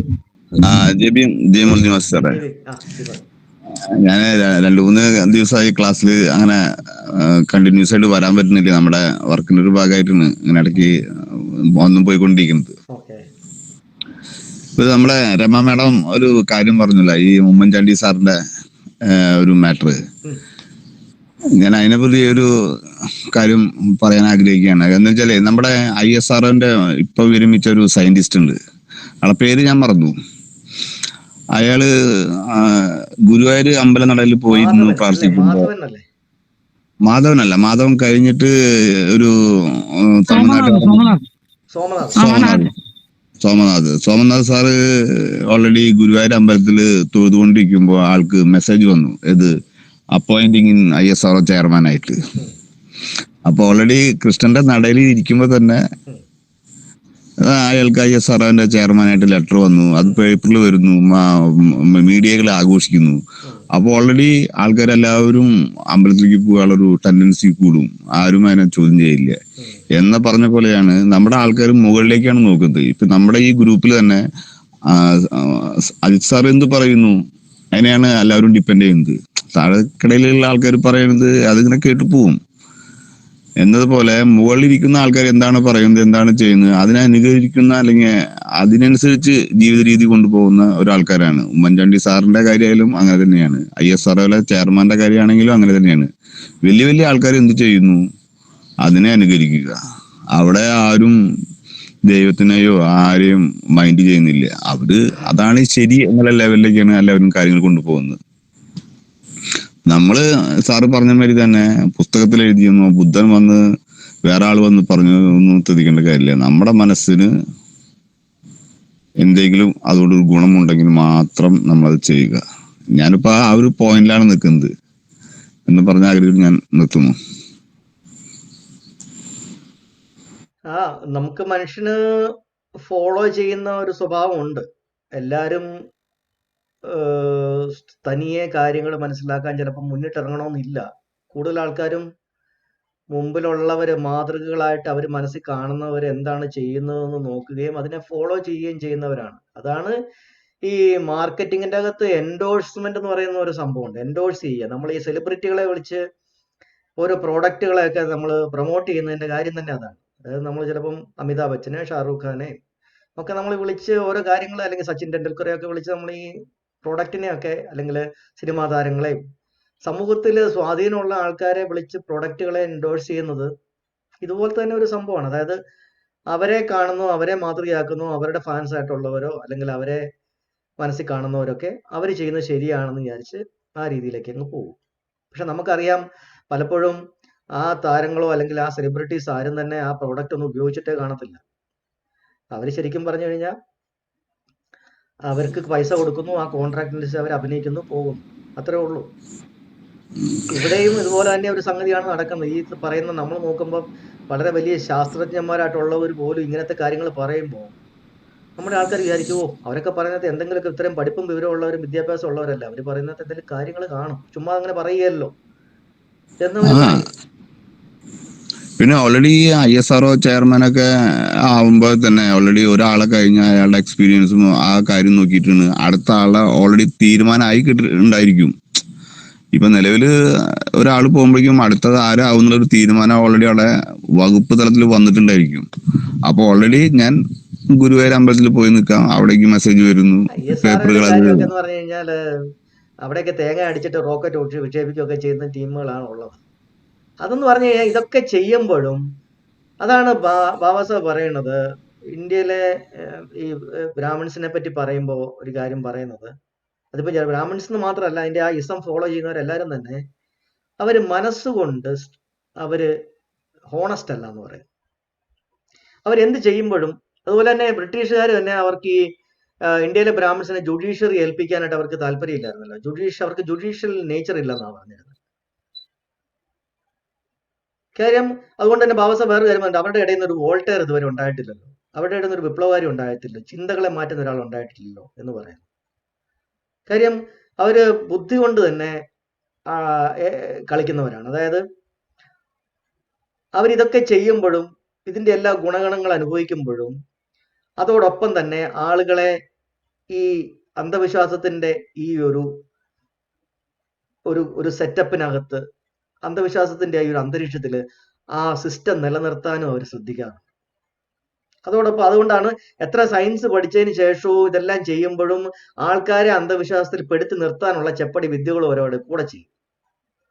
അപ്പൊ നമ്മൾ നോക്കുമ്പോൾ എന്താണ്, വലിയ സയന്റിസ്റ്റുകളായിട്ടുള്ളവര് അവരിത് റോക്കറ്റ് വിക്ഷേപിക്കുമ്പോൾ തേങ്ങ ഉടയ്ക്കാന്ന് പറയുമ്പോൾ അത്രയും വലിയ ആൾക്കാർ ഇതെല്ലാം പഠിച്ചതിന് ശേഷം ഇത് ചെയ്യുമ്പോൾ എന്തെങ്കിലും കാര്യം കാണുകയല്ലേ എന്ന് നമ്മൾ വിചാരിക്കും. അതാണ് അവരുടെ ഉദ്ദേശം. ആ സൈക്കോളജിയാണ് അവരവിടെ ഉപയോഗിക്കുന്നത്. അപ്പൊ അത് വളരെ തന്ത്രപൂർവ്വമാണ് ആ ഒരു സ്വഭാവം അവരവിടെ കാണിക്കുന്നത്. അപ്പൊ സയൻസിന്റെ അങ്ങേ തലക്കിലെത്തിയ ആ സയൻസിന്റെ മറുകര കണ്ടവര് വരെ ഇത് ചെയ്യുന്നു. അല്ലെങ്കിൽ ഇന്ത്യയിലേക്ക് ഒരു എന്താ പറയാ ഒരു വിമാനം, പുതിയൊരു വിമാനമൊക്കെ ഇറക്കുമ്പോൾ അതിന്റെ മുമ്പിൽ ഈ മുളകും നാരങ്ങയൊക്കെ കെട്ടി ഇട്ട് ഇറക്കുന്നത് ഇന്നാളുണ്ടായിരുന്നല്ലോ ഒരു ഫൈറ്റർ പ്ലെയിൻ ഇന്ത്യയിൽ ലോഞ്ച് ചെയ്തപ്പം രാജ്നാഥ് സിംഗ് ആയിരുന്നു അന്നത്തെ പ്രതിരോധ മന്ത്രി. അതിന്റെ മുമ്പിൽ മുളകും നാരങ്ങ എല്ലാം കെട്ടിയിട്ടിട്ടാണ് ആ ഫൈറ്റർ പ്ലെയിൻ അവർ ഉദ്ഘാടനം ചെയ്തത്. ആ റഫേൽ. ഇതാണ് കാണിക്കുന്നത്. എന്ത് ചെയ്യുമ്പോഴും ഈ സിസ്റ്റം, ബ്രാഹ്മണിക സിസ്റ്റം നിലനിർത്താൻ വേണ്ടിയിട്ടുള്ള കാര്യങ്ങളും കൂടി അവരതിന്റെ കൂടെ ചെയ്യും. നമ്മള് ഇതുവരെ കണ്ടുകൊണ്ടിരുന്ന ബുദ്ധിസ്റ്റുകളാണെങ്കിൽ പോലും ഈ ബുദ്ധിസത്തെ ബ്രാഹ്മണിസമായിട്ട് കലർത്തുന്ന ഒരു രീതി നമ്മളിപ്പോ കാണുന്നുണ്ട്. ബ്രാഹ്മണിസവുമായിട്ട് കലർത്തുന്നു, കണക്ട് ചെയ്യുന്നു. അതായത് നമ്മൾ അവരെ ഏറ്റവും കൂടുതൽ അവരുടെ മക്കൾക്ക് പോലും ബോധിക്കണം, അല്ലെ ആ സംഘമിത്രന്നൊക്കെ പേരിട്ട് അവരുടെ വീടിനെയൊക്കെ അവർ ബുദ്ധിസ്റ്റ് രീതിയിൽ നടത്തുന്ന അതേ ഭാഗം തന്നെ ഈ ഇതിനെ ബ്രാഹ്മണത്തിലേക്ക് കൊണ്ടുവന്നിരുന്നത്. അതായത് നമ്മളൊരു ചോദ്യം ചെയ്യുമ്പോൾ അവർ നമ്മളോട് പറയുന്ന കാര്യങ്ങളല്ല, ഈ ബ്രാഹ്മണത്വത്തെ കണക്കിലുണ്ടെങ്കിലേ ബുദ്ധിസം പൂർണ്ണമാകത്തുള്ള പറയുന്നത്.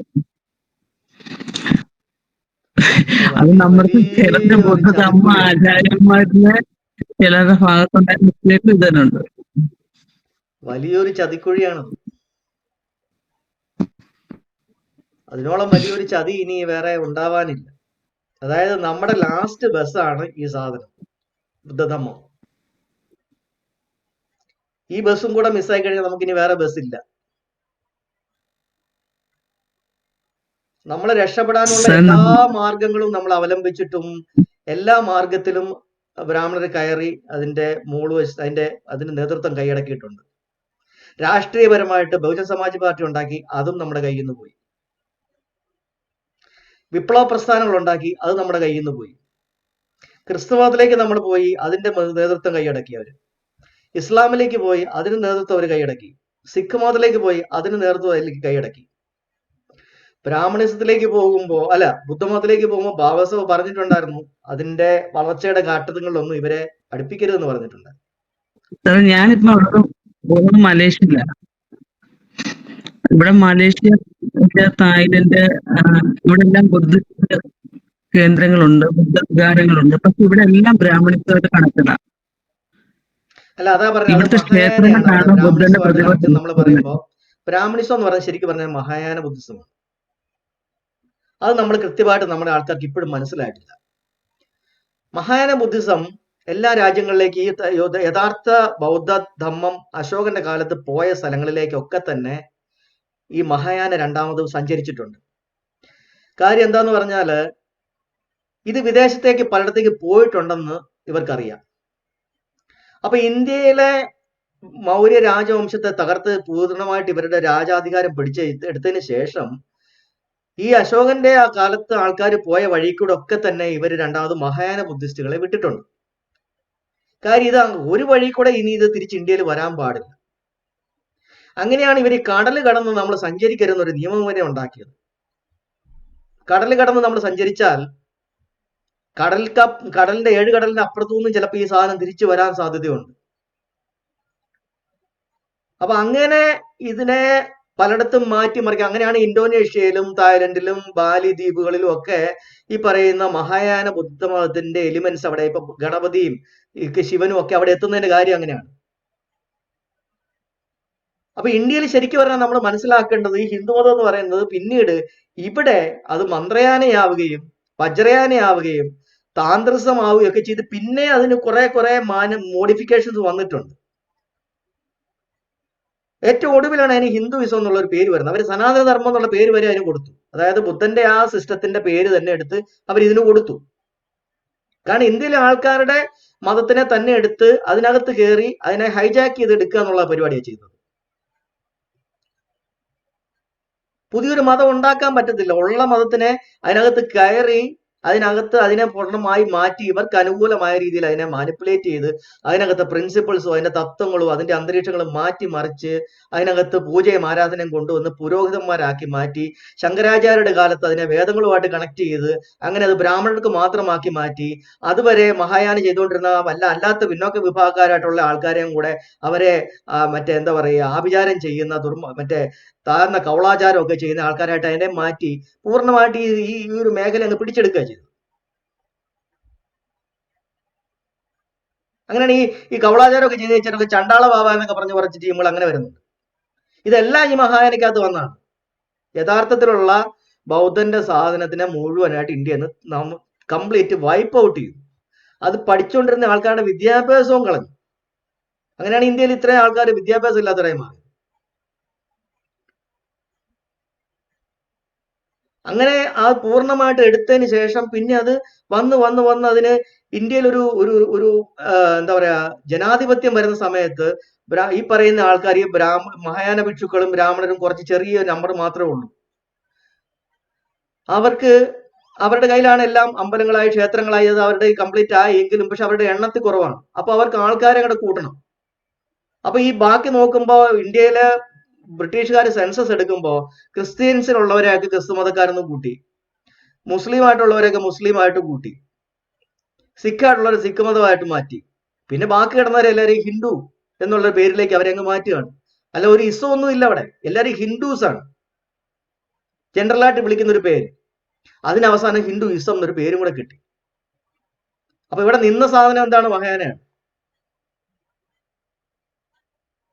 അപ്പൊ നമ്മുടെ ആൾക്കാർ കൃത്യമായിട്ട് അതിനകത്തുനിന്നുള്ള മഹായാന എലിമെന്റ്സ്, ബ്രാഹ്മണിക് എലിമെന്റ്സിനെ പൂർണ്ണമായിട്ട് ഇതിനകത്തുനിന്ന് കട്ട് ചെയ്ത് മാറ്റി ഇതിനെ ശുദ്ധീകരിക്കേണ്ട ഒരു റെസ്പോൺസിബിലിറ്റി യഥാർത്ഥത്തിൽ ബാബാ സാഹിബിന്റെ പിന്തുടർച്ചക്കാരായിട്ടുള്ള ബുദ്ധന്റെ ഫോളോവേഴ്സ് ആയിട്ടുള്ള ബുദ്ധന്റെ ധമ്മമാണ് മനസ്സിലാക്കേണ്ടത് എന്ന് മനസ്സിലാക്കിയവർ ചെയ്യേണ്ടതായിട്ടുണ്ട്.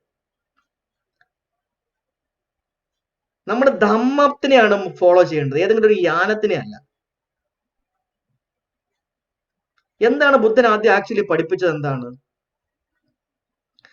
ദൈവങ്ങളെ മറ്റുള്ള സംഭവങ്ങളെ ആശ്രയിക്കാതെ അവനവന്റെ മനസ്സിനെ കൺട്രോൾ ചെയ്യാനും മനസ്സിനെ നിയന്ത്രണത്തിൽ കൊണ്ടുവരാനുള്ള പഠിപ്പീരാണ്, പാഠ്യപദ്ധതിയാണ്. ആ പാഠ്യപദ്ധതിയാണ് അഷ്ടാംഗമാർഗം. അതിനു വേണ്ടി നമ്മൾ ആദ്യം നമ്മുടെ മനസ്സിന്റെ വർക്കിംഗ് പാറ്റേൺ മനസ്സിലാക്കണം. അതിന്റെ വർക്കിംഗ് പാറ്റേൺ മനസ്സിലായി കഴിഞ്ഞാൽ നമുക്കത് എങ്ങനെയാണ് കൃത്യമായിട്ട് പ്രവർത്തിപ്പിക്കേണ്ടത് നമുക്ക് മനസ്സിലാവും. ഇത്ര ഉള്ള അതിനകത്ത് അത് കിട്ടിക്കഴിഞ്ഞാൽ പിന്നെ നമുക്ക് സ്വതന്ത്രരായി. എന്തെങ്കിലും ഒരു അസ്വസ്ഥത വന്നാലും നമുക്കറിയാം എവിടെയാണ്, ഏത് കടിഞ്ഞാണ്, എവിടെയാണ് പിടിക്കേണ്ടത്, അതിന്റെ സ്വിച്ച് എവിടെയാണ്, എവിടെ പിടിച്ചാൽ നമ്മുടെ മനസ്സ് നിർത്താൻ പറ്റും, ഇത് നമുക്ക് മനസ്സിലാവും.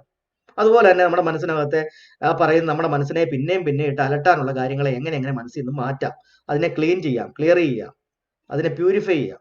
ഇത് നമുക്ക് പഠിച്ച് നമുക്ക് നമ്മുടെ മനസ്സിനെ നിർമ്മലമാക്കിക്കൊണ്ട് പോവാം. ഒന്നിനെ നമ്മൾ വഴിപാടോ പൂജയോ ആരാധനയോ ഒന്നിന്റെ പുറകെ നമ്മൾ പോകേണ്ട കാര്യമില്ല. ഒരു പൗരോഹിത്യത്തിനും പുറകെ പോകേണ്ട കാര്യമില്ല. ഇതിനു വേണ്ടിയിട്ടാണ് അദ്ദേഹം ഇത് പഠിപ്പിച്ചത്. ധമ്മമാണ് ബുദ്ധൻ പഠിപ്പിച്ചത്. ബുദ്ധൻ ഒരു ബുദ്ധിസം പഠിപ്പിച്ചിട്ടില്ല, ബുദ്ധൻ ഒരു യാനങ്ങൾ പഠിപ്പിച്ചിട്ടില്ല. ബുദ്ധൻ പഠിപ്പിച്ച ധമ്മ എന്ന് പറഞ്ഞു കഴിഞ്ഞാൽ പ്രപഞ്ചത്തിന്റെ നിയമങ്ങൾ നമ്മുടെ ഉള്ളിൽ എങ്ങനെയാണ് വർക്ക് ചെയ്യുന്നതെന്നുള്ളതാണ് പഠിപ്പിച്ചത്. അപ്പൊ എന്തുണ്ടാവുന്നതിന് ഒരു കാരണമുണ്ട്, ദുഃഖം ഉണ്ടാവുന്നതിന് ഒരു കാരണമുണ്ട്. കാരണം എന്താണെന്ന് മനസ്സിലാക്കുക, അതിനുള്ള പരിഹാരം എന്താണെന്ന് നോക്കുക, അതിനുള്ള മാർഗം. അതാണ് അരിയ സത്യങ്ങൾ. ശരിക്കും പറഞ്ഞാൽ ഒരു ഡോക്ടറെ പോലെ, ഒരു സൈക്കോളജിസ്റ്റിനെ പോലെ, ഒരു സയന്റിസ്റ്റിനെ പോലെയാണ് അദ്ദേഹം നമ്മളെ പഠിപ്പിച്ചിരിക്കുന്നത്. നമുക്ക് അതാണ് പഠിക്കേണ്ടത്.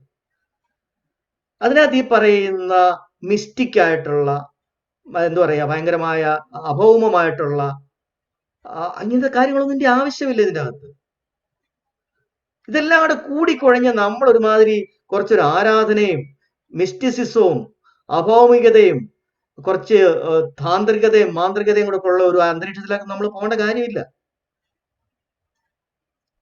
ഇതിനകത്ത് വേറെ ചില കാര്യങ്ങളുണ്ട്. നമ്മുടെ ഇടയിൽ ഇപ്പം അമ്പിളിസുനിൽ പറഞ്ഞതുപോലെ തന്നെ നമ്മുടെ ഇടയിൽ ഈ ബുദ്ധമതം പഠിപ്പിക്കുന്ന ആൾക്കാരെന്ന് പറയുന്നത് അവരൊരു പുരോഹിതന്മാരാവാൻ കിടന്ന് ശ്രമിക്കുന്നുണ്ട്. നമ്മുടെ ഇടയ്ക്കത്തെ പുരോഹിതന്മാരാവാൻ ശ്രമിക്കുന്നുണ്ട്. അപ്പൊ അതിനൊരു പൗരോഹിത്യ സ്വഭാവം കൊണ്ടുവരാൻ ശ്രമിക്കുന്നുണ്ട്. അതുകൊണ്ടാണ് അവരതിനെ ഒന്നും എതിർക്കാതെ പ്രോത്സാഹിപ്പിക്കുന്നത്. നമുക്ക് അതിൽ നിന്നൊക്കെ ക്ലിയർ ചെയ്ത് ഈ സാധനത്തിന് പ്യൂറായിട്ട് സയന്റിഫിക് ആയിട്ട് നമുക്ക് ആൾക്കാരിലേക്ക് പഠിപ്പിക്കേണ്ടതായിട്ടുണ്ട്, അത് നമുക്ക് എത്തിക്കേണ്ടതായിട്ടുണ്ട്.